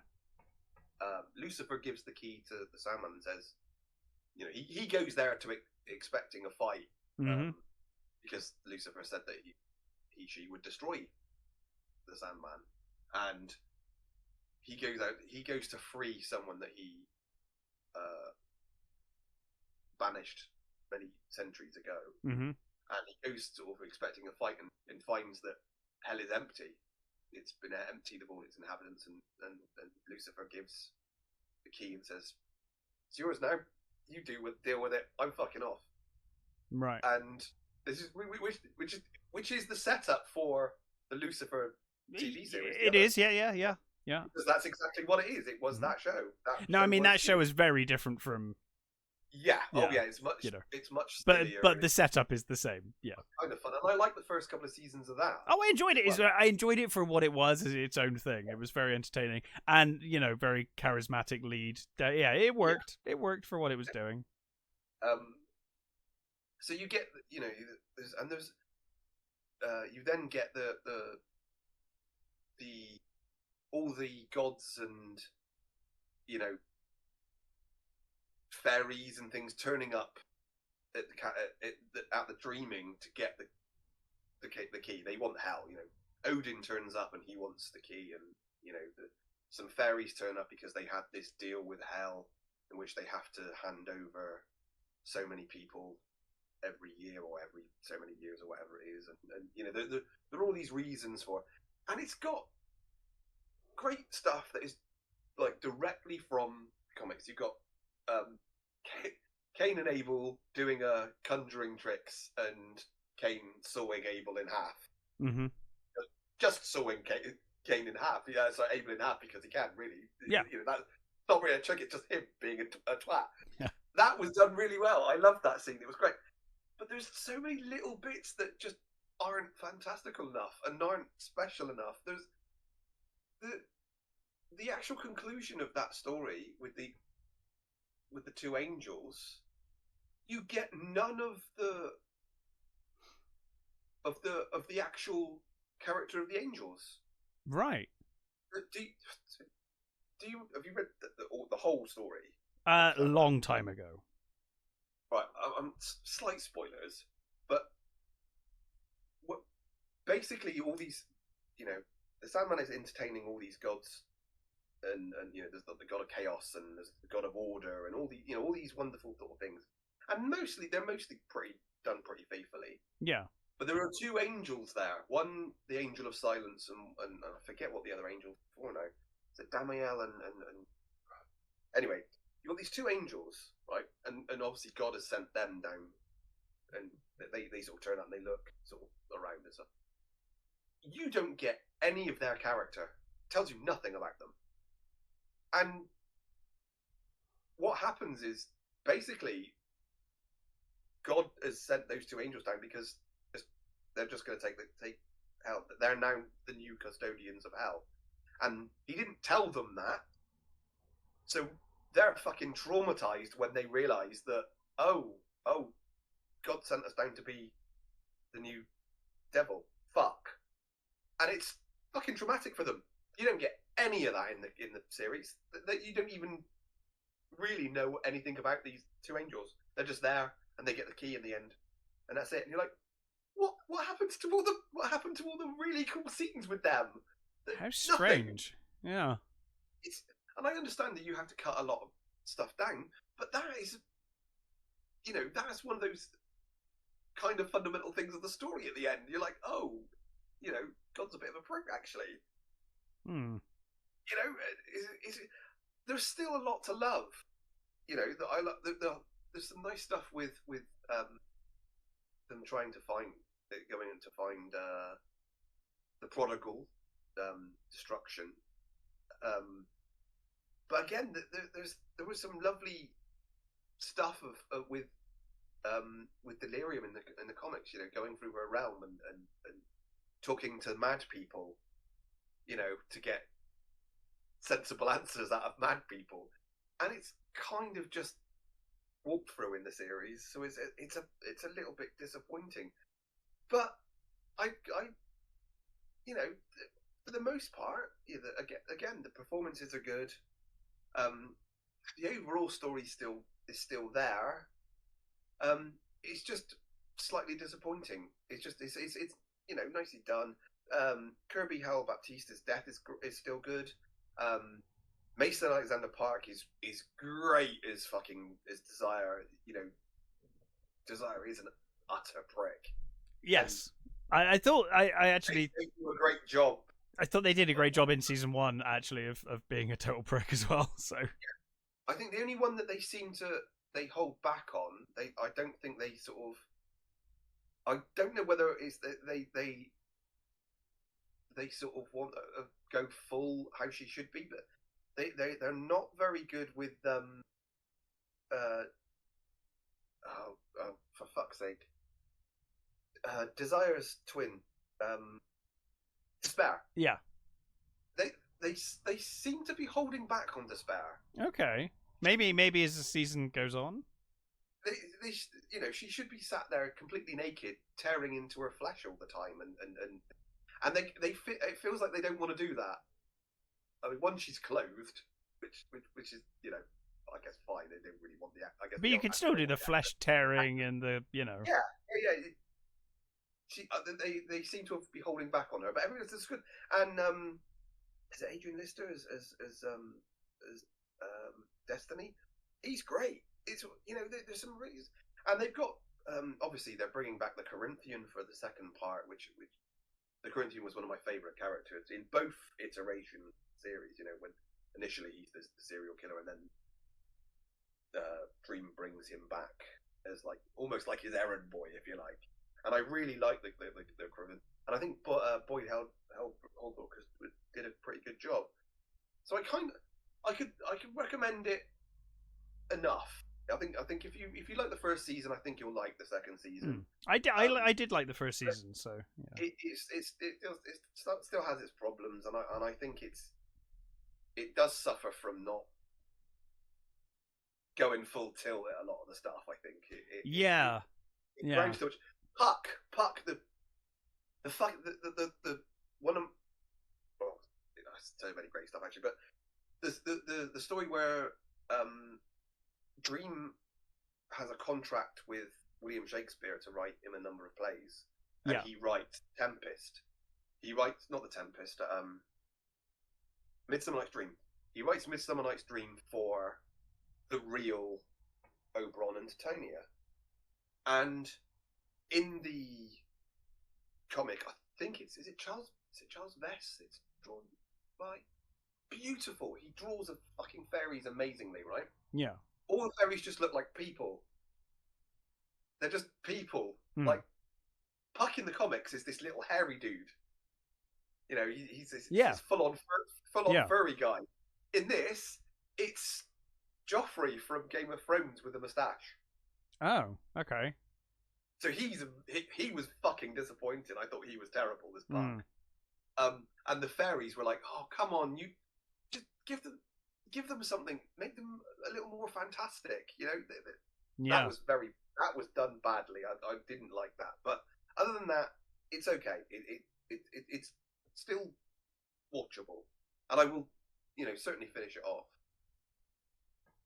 Yeah, well, I will definitely be watching it. So I mean, maybe we can catch up once we've both watched it. And the end of this week, I think the second part comes out. Okay, I will probably binge it.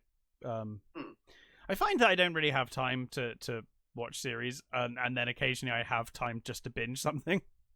Yeah. You know, I'm like, oh, I have a whole day, so it's like I have no time, and then I have an entire day, so that's when I'll binge, and I will do it. So it works, doesn't it? Yeah, it works for me. Shall we move on to the news? Yeah, because there is news.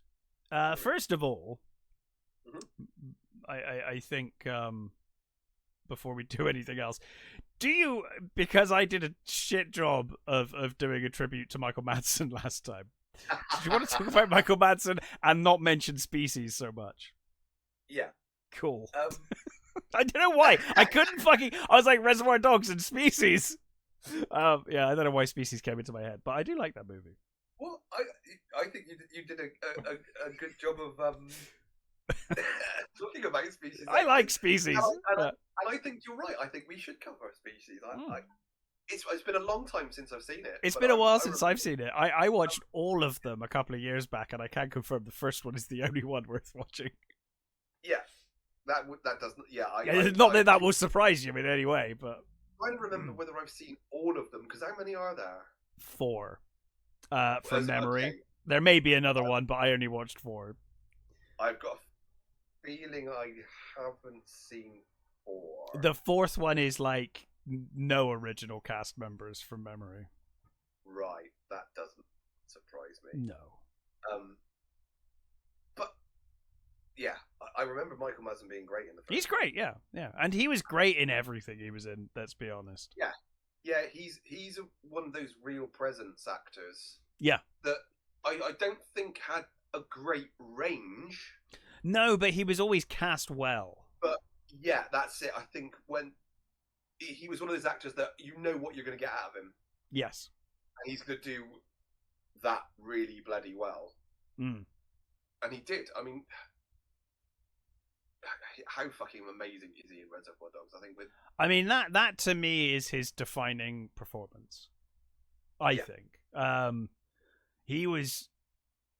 Oh my god! I mean that scene in particular has been kind of parodied and almost overplayed at this point, but his whole performance throughout that entire film is incredible.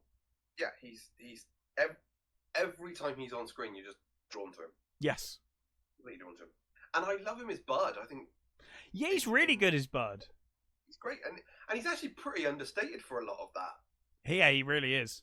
He's almost the voice of reason at times as well. You know, he's like, "Oh, totally. What we did to her she deserves to fucking kill us all. The thing is, Die, you know? I think he plays for me a pivotal role, particularly in you know, when you get to Kill Bill Volume 2. Yeah. We've had such wacky fucking characters, and it's gone so crazy. He's the character that brings it back, and it's like, oh, but we're doing a Western this time. We're not going.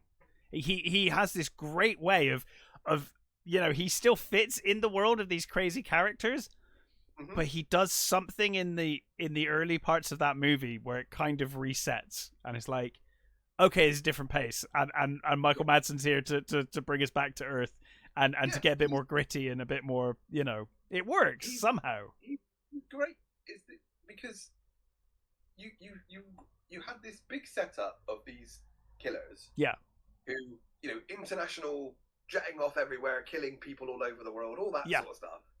And now he is in a trailer with no money, and he's working as a bouncer in a dive, you know, strip joint, drunk out of his face. And his boss hates him. You know, his boss hates him and hates his hat, and he gets, you know, he gets all the literally the shit jobs. He's got to clean the toilets, and, you know, and it's like he almost is a character in a different movie. Yeah, he really is. But I think he's so necessary to set the tone of Kill Bill Volume 2, because it's such a drastic tone shift from the first one, and it somehow works perfectly. And I do genuinely think a lot of the reason it works is Michael Madsen's performance. That character really does ground you. It brings you back down to earth, you know? I'll tell you one thing. Going through his list of movies, there are so many movies that he was in that I've never seen. He did do a lot. He was very prolific. Yeah, he was. Yeah. And my guess is in most of these movies, he just turns up and says a few lines and goes away. Probably, yeah.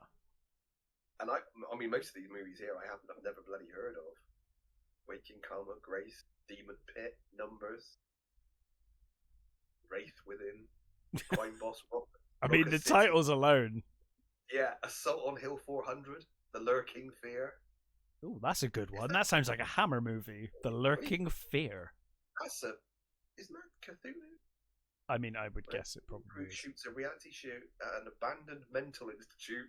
They encounter a horde of demons, leading to a bloody fight for survival. That does not deserve the title of Lurking Fear. It's got a rating of 2.5. Okay, well that's a really good name for a Hammer movie, and it shouldn't have been used on this movie. But fine, Michael Madsen anyway is amazing. Yeah, and you know, when we come to do our tribute, we could do Reservoir Dogs, because we haven't done Reservoir Dogs, or we could do Species. Those are the only two options we have. Because we've already done Kill Bill Volume 1 and 2, right? Did we do both? That's it. We've already done Kill Bill 1 and 2. So we did, didn't we? I thought we did both. I was thinking that the other day. And you know, Species is on the list, and Reservoir Dogs. So you know, kind of up to you. Either or work for me. We'll get round to both of them eventually. I imagine. Absolutely, we will. But yeah, a wonderful actor. Yeah. So I don't know where you want to go from here. Do you want to go to trailers or to? We start with the really bad news. Okay, yeah, go for it. Taika Waititi and the people, the owners of the franchise of Judge Dredd, have got together and they're trying to shop a new movie or TV series. I don't think they're specific. It said movie in the news I read, but they may be making an assumption there. Yeah, I think it's a case of what it sounds like is a hey, we have this, give us loads of money to do whatever with, you know, and the thing is if Amazon wants a franchise, you can do a lot with that. Oh, with Dredd for sure. Yeah, there's whole, you know, swathes of things you could do with that. You can do an Anderson series. You can do, different cities. You could do the Angel Family as a fucking series. You could do, the ABC spin off the ABC robots and do, space stuff. There's so much stuff you could do in the world of Dredd. A sort of procedural Armitage. That would be amazing. Show. Yeah, that would be great. They're never going to do that. Anyway, Taika Waititi's going to ruin it. So all of these ideas. Exactly, and I think that's the kicker for me. It's like, please no. If it was like genuinely, if it was almost any other director, I would have been excited for this news. It was like the worst possible name that I could have thought of. There are other directors that I could think of that would be. Yeah, I mean, I wouldn't be thrilled if Michael Bay was the director, or Zack Snyder. It looked fucking great, and there'd be lots of explosions. Yeah. But oh god, because with him, they're going to lean into the really, really wacky. Which Judge Dredd stuff. Yeah, they will. Which there is a wacky side to Judge Dredd, no doubt. No doubt. The Pele de Bong stuff and Boing stuff and the fatties, and it's going to be all about that sort of stuff. Hey, look, we got fatties. Yeah. Let's do a whole show with a bunch of fatties and Pele de Bong and Boing and and oh no, please don't. No. Awful. I mean, hey, he could surprise us. I didn't think that I would be disappointed to hear they were making another Dredd movie or series. Yeah. That was never going to be bad news to me until I saw who was attached to it. So, yeah. I mean, hopefully he'll do well if he does continue with it. There's, I wish they'd have done the series that they've been planning with Carl Urban, Yep, would have been great. And you wouldn't have had to have had Carl Urban all the time. You could have done Anderson. You could have done other characters. Yep. Come back to Dredd occasionally. You could have done a whole fucking season of Chopper for Oz. Yeah. That would... one of my favourite stories is the Chopper for Oz storyline. And that would make a great TV show. Yeah. Because, like, Dredd's you could do... Oh, man. He's not even in it a lot. It wouldn't work because people that know would know. But imagine if Amazon or whoever the fuck made a Man with No Face series and called it that, and then you like at the end of that series you're like, oh fuck, it was Judge Dredd. Yeah. And then it's Judge Dredd from then on. Like, just start it with that fucking, because that serial was great. Tale of the Dead Man. Sorry? Tale of the Dead Man, isn't it? Well, I can't remember the name of it, but it's the one where he's like lost his face, he's completely fucked, and no one knows who he is. He's lost his memory and everything, and yeah. Yeah, he said he's been sent on the long walk, hasn't he? Yes. Yeah. Magruder. Is it Magruder? Does Magruder send him? I can't remember who sends him now. I need to. It's been such a long time since I've read it, actually. It's been a long time since I've read that one, but did you not guess who it was eventually? Yeah, totally. Yeah. But what a great way to start a series. Oh yeah, that'd be a really cool way to start a series because most people wouldn't know. I mean, they literally basically designed Clint Eastwood's rotting corpse. Well, yeah, I mean, Dredd is basically Clint Eastwood anyway. That was, he's basically Dirty Harry in the future. Yeah. That's the other. I mean, Dredd is not a nice man. He's not a nice man. He's horrible. He is pretty fucking awful. That's why we love him. Yeah, I mean, that's kind of the point. It is a commentary on that kind of shit. So, Yeah. I just don't know that Taika Waititi could take the material serious enough when he would need to take some of it at least serious. No, I don't think so either. Because I think the worst thing about him is that it's actually his sense of humor. Yeah, it's awful.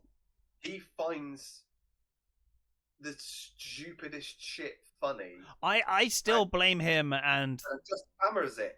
And it's like, no, I'm going to keep doing this until you laugh. Yeah. I still think he is primarily to blame for sinking the multi-billion-dollar Marvel franchise. I do. Oh, like him, that Thor 3 fucking started let's make a joke out of everything. that it fucking started it, and that was when the rot of that franchise truly set in. Thor. He totally fucked up Thor. Yeah, so we can blame him for that. Yes, but I also think all of the jokey shit started then, because James Gunn with Guardians, there was jokes in it, but it wasn't constant, and it was serious when it needed to be. Thor 3, you've literally got like the fucking Asgard explodes, the genocide of the Asgardian race for the most part, apart from like a ship full of people, couple of people. Oh, let's make a joke out of the genocide of Thor's entire race. It's funny. Yep. What the fuck are you doing? And that was the start of it. Then it was like, let's not take anything seriously now. Everything's a joke. And they even managed to make fucking Banner hateable. Yeah. How do you make Banner hateable? I mean, Mark Ruffalo's a dickhead, but yeah, but he's fine in the role. He's doing a good job himself. Yeah. But they made it worse. Yeah, they did. They did. So bad. I hate that. I've never seen Love and Thunder. Me either. I stopped watching Marvel by that point. So to watch it. I refuse to watch it because I hated Ragnarok so much. Yeah, what I can tell, it looks terrible. It's turned up to 11. I have seen. I have seen the Christian Bale scene though at the start of the movie. Yeah. And it is like you are far too talented to be in this fucking movie. What are you doing? Like, it looks really good. If you watch just that scene, you'd be like, I want to watch this movie. They've taken one of the great Marvel villains. Yep. And stuck him in a fucking awful movie. Yeah. Yeah. Anyway, let's talk more positive things because this Dread movie thing is depressing me. Yeah. Well, it's not good news. No, it's not good news. No. We can only hope that they'll give the money to the company and say not with him, or that he genuinely loves the material and will do a good job. But it feels like an unlikely scenario at this point. Yeah, I can't see that happening. Me either. I'm hoping that it goes quiet for a bit and then it comes back with someone else show running it. Yeah, that's what I'm also hoping. Yeah. Because that tends to be what happens. It happens a lot. Yeah, it does happen. Yeah, it happens with all the 2000 AD bloody projects. They all they turn up and then they disappear. Yeah. Oh, actually, while we're on the 2000 Rogue Trooper? Rogue Trooper. Yeah. Excited. I agree with the one major thing that people seem to be having a problem with it. Mm-hmm. Why has he got pupils and yeah, that's a minor thing if it's good though. Yeah, I mean, I agree. I do agree, but I guess that's the style they're going for. I mean, maybe they'll. It's just that they haven't sorted it yet. Maybe if people complain enough, they'll fucking Sonic him. I hope they kind of do because Rogue Trooper should just have blank eyes. I agree. I totally agree. It's one of the cool things about Rogue Trooper. It is, yeah. He's a blue-skinned guy with white eyes. Yeah, it's his thing. Awesome. Yeah. But so far, promising. It looks good, yeah. And the thing is, with it being animated, they can really do those visuals, Yeah, there's gonna. Oh man, some of the battle scenes. I mean, that's the thing. I want it to look like a fucking painting, Yeah. I'm excited. Mm-hmm. I'm excited for that. Yeah. That's releasing this year, I believe, but I think so. Yeah. No idea when. I think so. They're probably still tinkering with it, aren't they? I would have thought so. Do you want to talk about Mortal Kombat 2? Yeah. That's a movie that's coming out, and it has a trailer. Yep.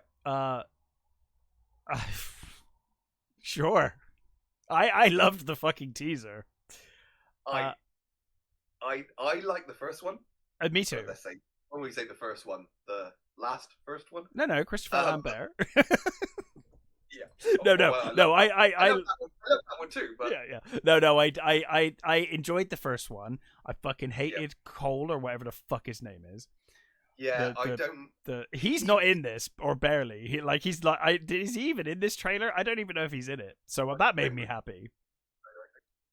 But I think they did sort of listen and go, "Oh yeah, he was a bit shit." He was terrible. We didn't really need an audience character. We're going to Outworld, which is where they should have set the first movie anyway. But of course, the first movie's not Mortal Kombat; it's the pre-Mortal Kombat.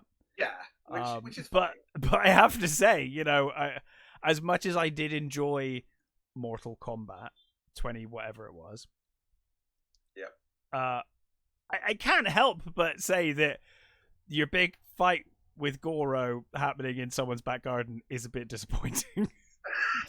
To be honest, it was a little bit. I mean, you made up for it because we did get that sweet Scorpion Sub-Zero fight, which was really cool. But then again, even then, it goes back to Cole or whatever his name is trying to punch his wife out of some ice or something. But anyway, he's not in this. Carl Urban as Johnny Cage, I love. That is perfect casting. They're leaning into comedy more for sure. But I'm okay with it. It's fine. As long as the fight scenes are still good, I don't mind a bit of fucking. They've confirmed from the trailer that Kano's back. Yeah, so I'm bloody happy about that because he was the best character in Mortal Kombat 1. Fucking horrible, and he was the best. He was thing in so that funny. He just said what you were thinking in every scene of that movie. It was great. Anytime there's a plot hole in Mortal Kombat, Kano points it out, and I really appreciated that. No, I tell you, I'm really looking forward to this. It looks really dumb and really fun, and you know, I mean, from the trailer, it looked like it had the right amount of dumb and big fight scenes, and I'm totally on board. Me too. It's gonna be, hopefully, it will hold up and it'll be fun. I hope so, because it looks like they've improved on everything that people complained about from the first movie. So excellent. Yeah, it does. It does kind of suggest that they listened to people when they were like, we don't need this character. Why have we got that character? Where is Johnny Cage? And going to Outworld and all of that stuff. Yeah. Great. And then, if you make a third one, then do it on Earth again. It's kind of weird now because you're doing it again on Earth, but, whatever. Yeah. Yeah. Good stuff. I'm sold. Yeah. Another movie I'm sold on, and I can't believe I'm sold on it, is Tron Ares. Okay. Can't stand Jared Leto, but I still think this looks great. So, I don't know. I mean, there are warnings, for sure. I have concerns. The fact that it is mostly happening on Earth concerns me. Yep. But that may be just the trailer making it look like it mostly happens on Earth. I don't know whether it's true or not, but I've heard rumours that they're kind of ignoring the second movie. I hope not. I would hope not. Because I don't think Sam's in it, is he? Well, this is the question, isn't it? What happened to Sam and Cora? Yeah. How do we reconcile that? Jeff, now see the reason I think it does follow on is that if you watch the scene with Jeff Bridges, who by the way is clearly just a cameo in this movie, he is kind of ghost-like. He's not physical. Like he's kind of, they turn the opacity down on the edges of Jeff Bridges. So he looks like he's like a ghostly dead, or like he's merged with Clue and become this godlike thing. But yeah, I hope not, because I think for all of its faults, Tron Legacy is a really good movie. I love Tron Legacy. Great movie. Yeah, and it would be a real shame. It's just every time I see Jared Leto, I just want to punch him. So do I, but despite that, this film looks stunning visually. It's got that one track has already sold me on Nine Inch Nails doing the soundtrack to this movie. Yeah. Because at first I was like, I know it's Nine Inch Nails, they're great, but really you're going to beat Daft Punk at their own game? Yeah, kind of. It sounds great so far. I'm a huge Nine Inch Nails fan, so for me it was a case of, yeah, okay. No, and normally I would be, but that Daft Punk soundtrack to Tron Legacy is damn near perfect. It is fucking awesome. It is one of the massive highlights of that movie. It is, yeah, for sure. I mean, I play that soundtrack to this day pretty regularly. If I'm going out for a walk, I'm like, especially at night, I'm like, yeah. Did you notice who Evan Peters and Gillian Anderson are playing? No. I'm guessing NCOM employees or something. Their last name is Dillinger. Oh, are they both Dillingers? Well, hang on. Dillinger had a son in Tron Legacy, so that also questions things. Yeah. Okay. Well, fine. Yeah. Okay. Well, I guess we'll see. I'd be very surprised if they ignore Tron Legacy. Because Tron Legacy, although it didn't do terribly, it didn't make like massive money in the cinema. No. It is beloved these days. Mm-hmm. And I would be very surprised if they were like, we're just going to ignore the second one. Normally you do that when it was a shit film. Yeah. You know. Well, I mean, it didn't do well for them, so maybe they... No, but it's very popular with the Tron fan base, who are the core fan base watching Tron Ares. Yeah. I mean, that shot of the what do they call it? The big leg thing, the floating the big leggy thing. The big floating leggy the thing. Recognizer.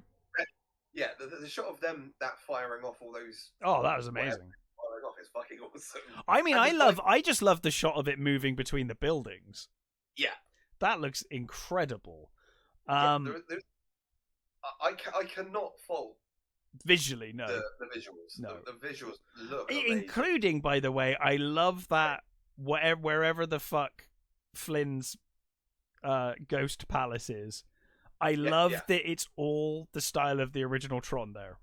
Like, all of the background is like, oh, that looks like original Tron. Like, his disc looks like original Tron disc, you know, not Legacy, but actual original Tron. They've clearly thought about it, which is you know, yeah, it's always nice. Yeah. I don't know. It's just Jared Leto is just almost a deal breaker for me. And to be fair, you could explain Sam and Cora. Like if Sam Flynn and Cora just went fucking exploring the real world after Tron Legacy, they could be in like fucking Australia, and this movie takes place over. You know, I mean, how long are they invading for? It could be like such a short amount of time that, you know, they never get involved. They're just not involved. Yeah, so it could work. I just hope they don't outright go, yeah, Tron Legacy never happened, because that would annoy me, to be honest. Yeah, that would piss me right. Yeah, I mean that would be the thing that tips me over into, then I'm not going to bother. Yeah, I feel kind of the same way, actually. I don't think they would outright state that until the movie's launched, though. Because that with Jared Leto, for me, is complete and utter no. Yeah, Jared Leto is the biggest problem I have. This is, like, actually, at this point, the only problem I have with this movie so far. A few red flags, like I said. I'm not sure how I feel about a Tron movie that mostly takes place in the real world. I like the 3D printing thing. That's pretty cool. That they come out of a 3D printer or whatever. That's kind of a cool idea. Yeah, that works. That's cool. You know, and I'm assuming that it's a malevolent program that has kind of conned the Dillingers into thinking they're in control when obviously it's just an invasion. Well, I mean, it could be. I guess it could be an offshoot of you know, Master Control or something, or exactly. Clue. Yeah. If it's the Dillingers have it, maybe it's a backup copy that they found or something. You know what I mean? Yeah, which would be cool. So they could bring back Master Controller. Sadly, it will not be voiced by. No, I know. Unless, I mean, they could do. No, don't do that. Don't do that. But, it could be a 2.0 version. It doesn't need to. Yeah, we don't need to go down the AI voice route. No. Or get a voice actor. At least it sounds similar. Yeah. Well, I mean, his voice is already altered anyway, so it wouldn't. That's true. It wouldn't take much to sound like. So I'm excited. I am a little concerned. Like I said, I'm hoping that most of the movie most of the trailer that we've seen is towards the end of the movie, and that I want a lot more to happen in the computer world, on the grid. Yeah. So I'm fine with the Earth invasion thing.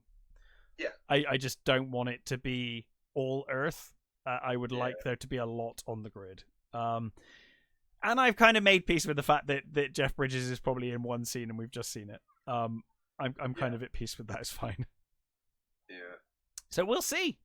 We will see. also the other thing that is a bit of a sort of red flag, and that's where's Tron? Well, he's not. I don't think that Boxleitner's coming back for this one. Which watching a Tron movie without Tron is fucking weird. Yeah. Especially when the end of Legacy teased Tron turning back again to being Tron. I'm hoping there'll be some big surprise, but I don't know. Maybe. Well, yeah. We'll see. We'll have to see. I must admit, though, visually, it is one that's tempting me to the cinema. Yeah, it's the trailer did it because up until that point, I was like, no, I don't think I'm going to. But the trailer did make me go, okay. Yeah. Still massive alarm bells, but yes, for sure. It's Disney as well, so let's not forget. My faith in Disney is next to zero, but this does look very good, and I'm willing to give it a go as long as they don't ruin it in the marketing between now and then.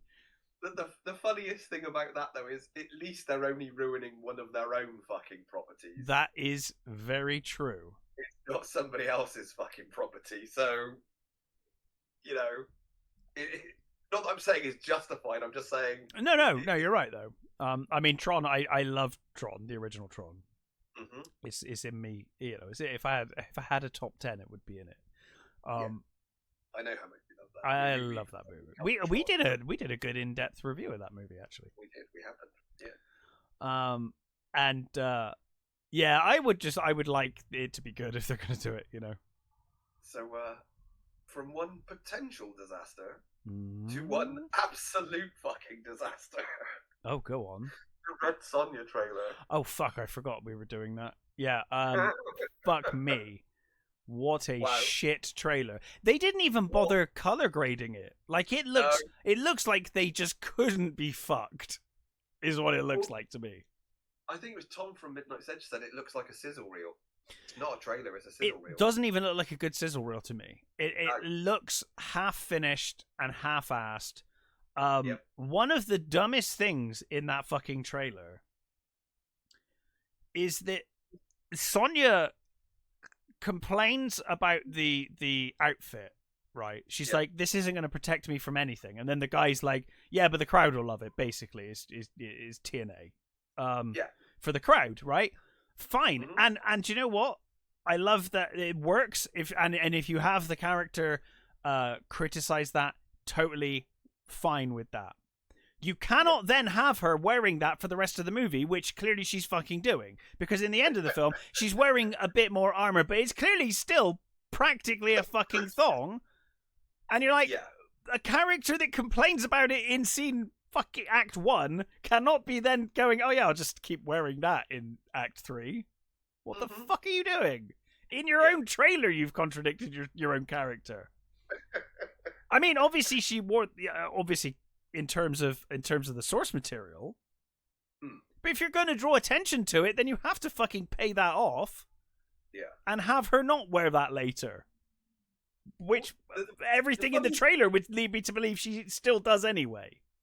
One of the funniest things about Red Sonja is she's a character that actually is nothing like her origin. Yes. Her original character was, I think, around the same time as Solomon King. Yeah. So 1600s. She's got pistols and yeah. And there's pirates and shit. Yeah. Yeah, and at some point she became the barbarian-y one. I think barbarians became very popular, and then it was like, Yeah, they were. And it stuck, and that's the character she is now. She's kind of almost always. It would be very surprising if they. Oh, what if they were like, we're going to do a Red Sonja movie, and they did like actual? Yeah, that would be amazing. Yeah, I mean, I think that would be cool. That would be cool as fuck. Let's face it. I'm still gutted they didn't make another Solomon Kane, by the way. Oh, that movie had potential for a sequel. Yep. Really like that movie, actually. And is it the same director? The same director, isn't it? As? Yeah, same director. What, as this film? Mm-hmm. Fuck off. MJ Bassett. What? Directed Solomon Kane and Red Sonja? Yes. Did he just give up She, no. on life at some point? What happened? I thought Solomon Kane was a pretty solid movie. Does she know? Okay. Well, either way, I mean, I you know, gender, whatever.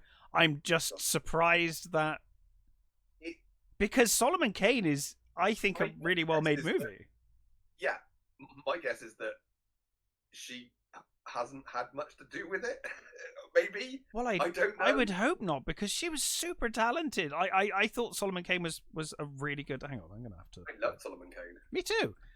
And but also from that was the one problem with that movie, is that it felt very much like a setup movie. Well, it did, and obviously that's frustrating. But I mean, just from a MJ Bassett. So even from a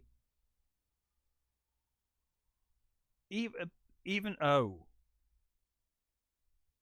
okay. What? She also did Silent Hill Revelation. She has done some shit films. Yeah. But Solomon Kane was really good, and it was at least competently made. I mean, this just looks awful.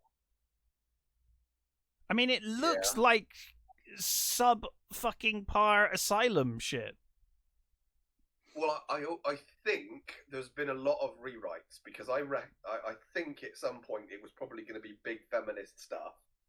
Sure, which would that would Now they've kind of thought maybe dial that back a bit. Now you can't be half pregnant with this though. Like you either do or you don't do the feminism thing. Because that trailer felt like it was trying to do both, and it was not. That's not going to work. I'm sorry. The origins of this version of the version of Red Sonja are brutal. Yes. And gross. Mm-hmm. You can't just sort of half-ass that. No. That's kind of who her character. That's what shapes her character. Yeah, absolutely. And I don't care what anybody says. I fucking love the Red Sonja. Bridget Nielsen. Red Sonja is fucking awesome. Uh-huh. It's terrible. It's terrible. I love it. Well, I mean, any. Well, no, that's unfair. And I was going to say any movie that you have a child starring alongside, but I was like, no, that's not true. Yeah, Temple of Doom is still fucking fantastic. Short Round's great. It doesn't. It's not definitely. It's not a definite disaster, but that fucking kid is so annoying in Red Sonja. Yeah, he is. And he kind of is the main character, really. He kind of is, yeah. Which is, slightly. But yeah, this looks so bad. Terrible. Yeah. Awful. I wonder about I wonder how that Robert Rodriguez movie would have come out with Rose McGowan. Oh god, those pictures of Rose McGowan as fucking Red Sonja were so fucking good. Yeah, it had potential. I really wanted to see that. Me too. Oh well. It might have turned out just as shit. I mean, it could have. I mean, hey, when it comes out, maybe it'll be fine. It looks awful. Maybe. That's all I could say. It needs finishing. It doesn't even look like the scenes in the trailer are finished. It really looks bad, but who knows? The monsters. Yeah. I'm glad that they put monsters in it. That's like, okay, cool. Yeah. You got fantastical creatures. That's good. I'm happy with that. Yes. But it just did nothing about it look consistent. It looked like several movies slotted together. Yeah. And I know the actress Matilda Lutz is a good actress. So I've got no problem. Well, it's like I said, MJ Bassett has directed some. I thought Solomon Kane was a great movie. Some of the cast, great. Because Matilda she did Revenge, which I thought was good. She's been in a bunch of good stuff. She's a good actress. There's nothing wrong with that. No, but it does look awful. To be slightly mean, she's not really built for Red Sonja. No, but much like Conan, few humans are. In either the musculature or the breast size. It's a Conan. It's a Conan issue, isn't it? It's like there aren't many people built that way, and No. if they are, finding ones that can act are probably even rarer. Yeah. But yeah, I agree. I mean, you're sort of your go-to is always Gina Carano, isn't it? Really, because I guess so. She's got the build for sure. Is totally built, and I mean, she might be too big to be. I was just thinking that. But yeah, I don't know. She's a bit. She looked a bit. Last time I saw, I haven't seen her for fucking ages. But the last time I saw her, she looked like she like slimmed down a bit. So maybe, you know. Anyway, it looks shit. It looks terrible. Yeah. So that's where we are with that. Where the Tron ones, there's still hope for, but this one, no, there's no hope for this. I mean, I might watch it for a laugh, but it looks terrible. Stranger Things trailer. Fine. It looks fine. I don't remember fucking anything at this point about Stranger Things. It's been too long. What the fuck even happened in the last one besides some dude playing fucking guitar?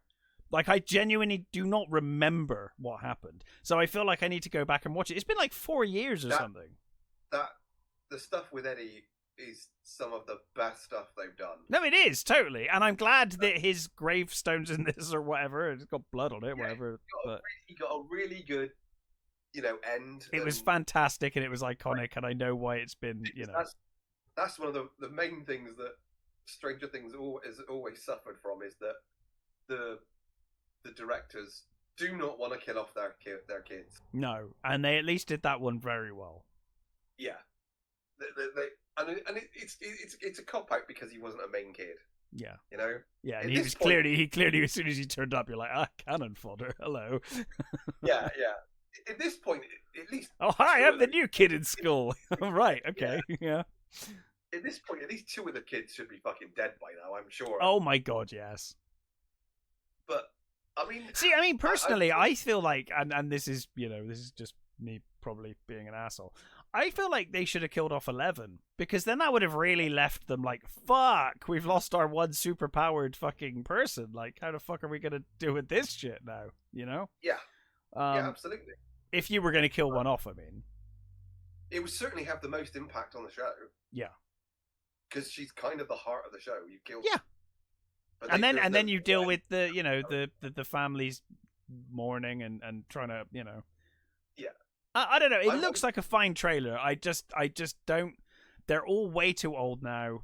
They have to deal with the fact that they're way too fucking old. That has to be a plot point. You cannot ignore that.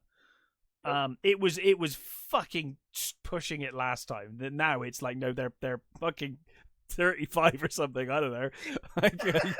You can't do this anymore. They no longer look like kids. No, they haven't done for a while. No. I mean, Christ, bloody Finn Wolfhard. Look at him. I know. No. Well, I'm Millie Bobby Brown. She's a fucking, I don't know, she's an old woman now. Yeah. Who knows?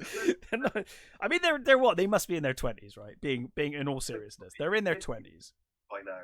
Yeah. And you're not passing off for being kids, and that's fine if you're doing an It Part 2 kind of thing. It doesn't even I don't think the Stranger Things timeline even encompasses the 10 years of the 80s, does it? I don't remember. I need to rewatch it. This is the problem. Season 2 was Ghostbusters, wasn't it? So that's what, 84? It's 84. So it must start at 83. Yeah. And then we had what? I'm glad they're fucking ending it. Yeah, me too. And hey, we should recognize what an accomplishment it is that they still have the full cast. Yeah, and they haven't had to recast or because these actors have gone on to be wildly successful. I mean, I thought there was a high probability that Millie Bobby Brown might just be like, fuck it, I don't need to do this, Well, but she has had a couple of dogs. Oh, maybe. Do you think it was a because it wasn't Damsel that was a Netflix movie, right? Yeah. Do you think they did that? Do you think that was a calculated effort to keep her career down? They were like, put her in bad Netflix movies to keep her on board. Yeah, maybe. They were like, "Well, just stick her in this damsel movie. That'll ruin her. We'll keep her around for a little bit longer." No, they're all way talented, and they've all gone on to bigger things. And then, like you said, yeah, Millie Bobby Brown, she's had some successes, some not, but she is a major star now. Yeah. And it's quite remarkable they've kept their cast. I just hope they do. Oh fucking hell! 2 hours and 15. Matt's definitely back. We're back. Yeah.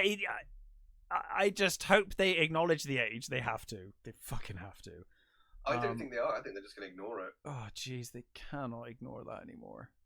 And I'm kind of at a point where I'm like, I will. I know I will. But I am kind of at the point where I'm like, can I really be bothered to go back and fucking remember what is going on to watch this show?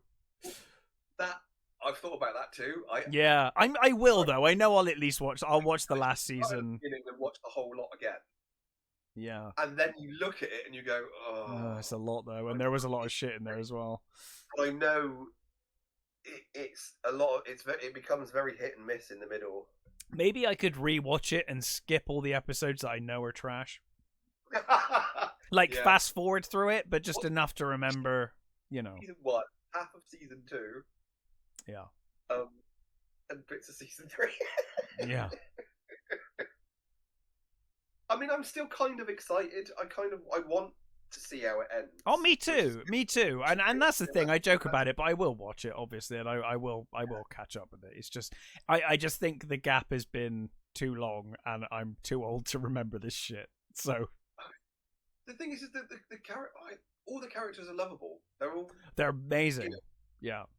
And some of them have got some short shrift as the seasons have gone on, and they haven't quite known what to do with such a big bloody cast. Yeah, I hope they rectify that.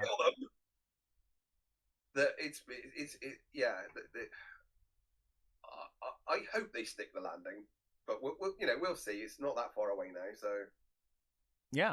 Well, part 1's not that far away. It wasn't a great trailer. I'll say that. No, it doesn't need to be at this point, though, does it? No, it doesn't. I think it didn't look horrible. So yeah, I think that's it, isn't it? It doesn't really need to be that.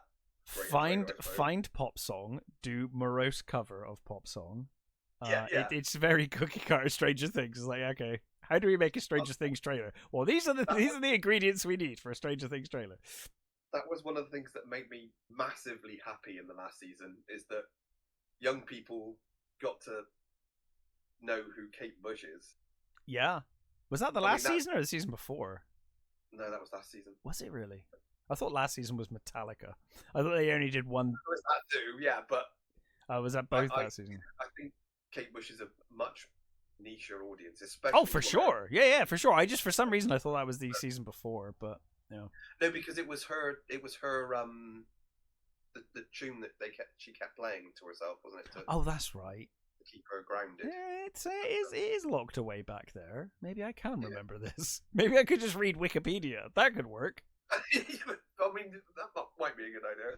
That might be enough to fill in the gaps. But yeah, I mean, I'm looking forward to them finishing it. It's great. They've kept the whole cast the whole time, which is lovely. Yep. You've got like a whole show the whole way through, kids to adulthood. It's nice. They definitely need to address the age. I don't know how they're going to get around not addressing it. It will be weird. No. And I mean, it's kind of worse because I think Millie Bobby Brown's had face work, hasn't she? I didn't want to assume that, but she does look like she's had work done. Yes. Yeah, not extreme like. No. She's only like 20 odd though. From the boys. Yeah, but she's exactly. Why the fuck is she pissing about with her face at 20? Well, yeah. No. I mean, not as bad as because she's only 20. But yeah, you're right. Yeah. No, I mean, Hollywood has an epidemic of this. We've discussed this before. Yeah. I mean, I was shocked when I found out how old Megan Fox was, because the amount of work she's had done, she looks so much fucking older than she is. Mm-hmm. Like I was like, oh my god, because I think she's like about my age, maybe a bit younger than me. And Jesus Christ, like she looks like Cher. You shouldn't look like Cher. I wouldn't have said she's born in bad, '86. You shouldn't look like Cher at 39. I'm sorry, it's not good. No. And it's weird actually. I don't quite understand how it works because sometimes I see her and she looks better, and then other times she looks terrible. Like Expendables 4, she looked like Cher. She looked awful in that movie. But then I see photos of her and she's not that bad. I don't know. Maybe it's like when they've just had work done, it looks worse and then it gets better over time or so. I don't know. Yeah, maybe either way, there's no need for this shit. There is no need for it. I mean, the worst one is the girl from The Boys. Oh yeah, she's really young as well. Yeah, different now, and she says, "Oh, I didn't have anything done," and "Oh, I didn't have that come much on. done." It's like, no, Erin Moriarty, isn't it? It's like, no.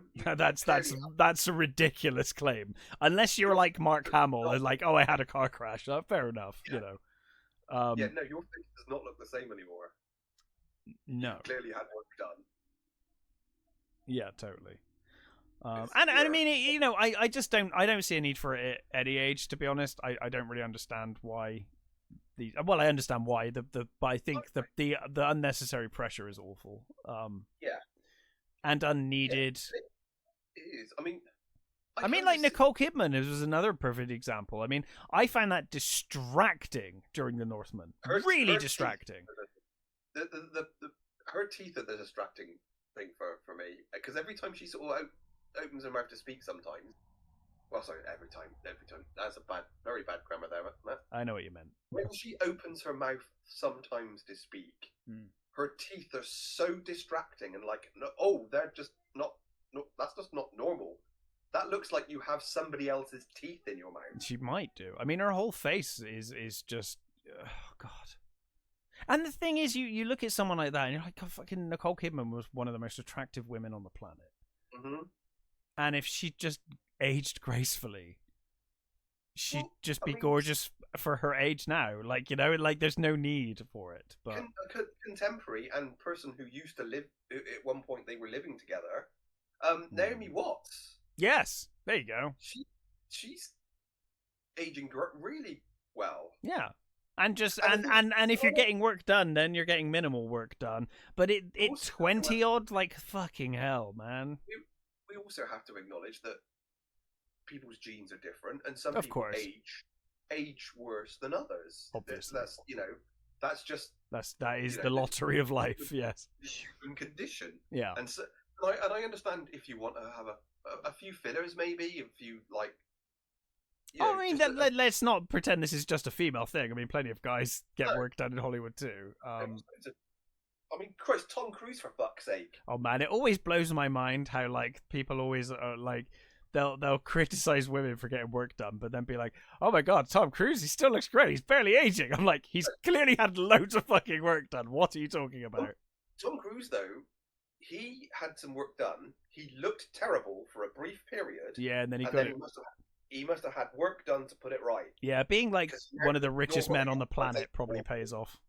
Normal for him, Yeah. Because there was the point where he looked really weird. Yeah, I think Scientology did that one, and then they were like, "Oh, let's go out, let's outsource." Yeah, no, it's the male thing is it's just as bad. Well, maybe not just as bad. I think there is unreasonable pressure. Yeah, there's unreasonable pressure. The thing is that general consensus really is that male actors can just they will fit it. They go on longer. Sorry, it's 6:15 in Imperial Park. It's time for crimes. Oh right, okay. I don't know if you heard that. That was very loud. I did not. It was a very loud siren. Anyway. But male actors can go on and be rugged and age better, whereas a lot of the female actresses don't have that. Well, that's the problem, isn't it? I mean, it's been a long-term problem, and they are getting slightly better at it now. But it is like they just want kids in their 20s, early 30s, and then they don't want you until you're old enough to be someone's grandma. And it's like, Jesus, man, like. Yeah. But I think they are getting better with that kind of stuff. But I think so too. But it is horrifying when you see someone as young as Millie Bobby Brown doing that. you know. Hey, your body, your choice, right? But I think even Anya Taylor-Joy's had work done as well. Oh, she's definitely had work done. She's hollowed out her cheeks. 100% she's had work done. She still looks fantastic, but for now. But let's hope she keeps that. Hopefully, and hopefully Millie Bobby Brown will as well. But anyway, back to the point. You can't have fucking. How old is she meant to be? Like fucking 8 still? They're like, oh no, she's still 8 years old. She just had plastic surgery. Sure, whatever. I don't know how old they're meant to be in this show now. Like what, early teens? I guess they're trying to say now. It's confusing, isn't it? Because they were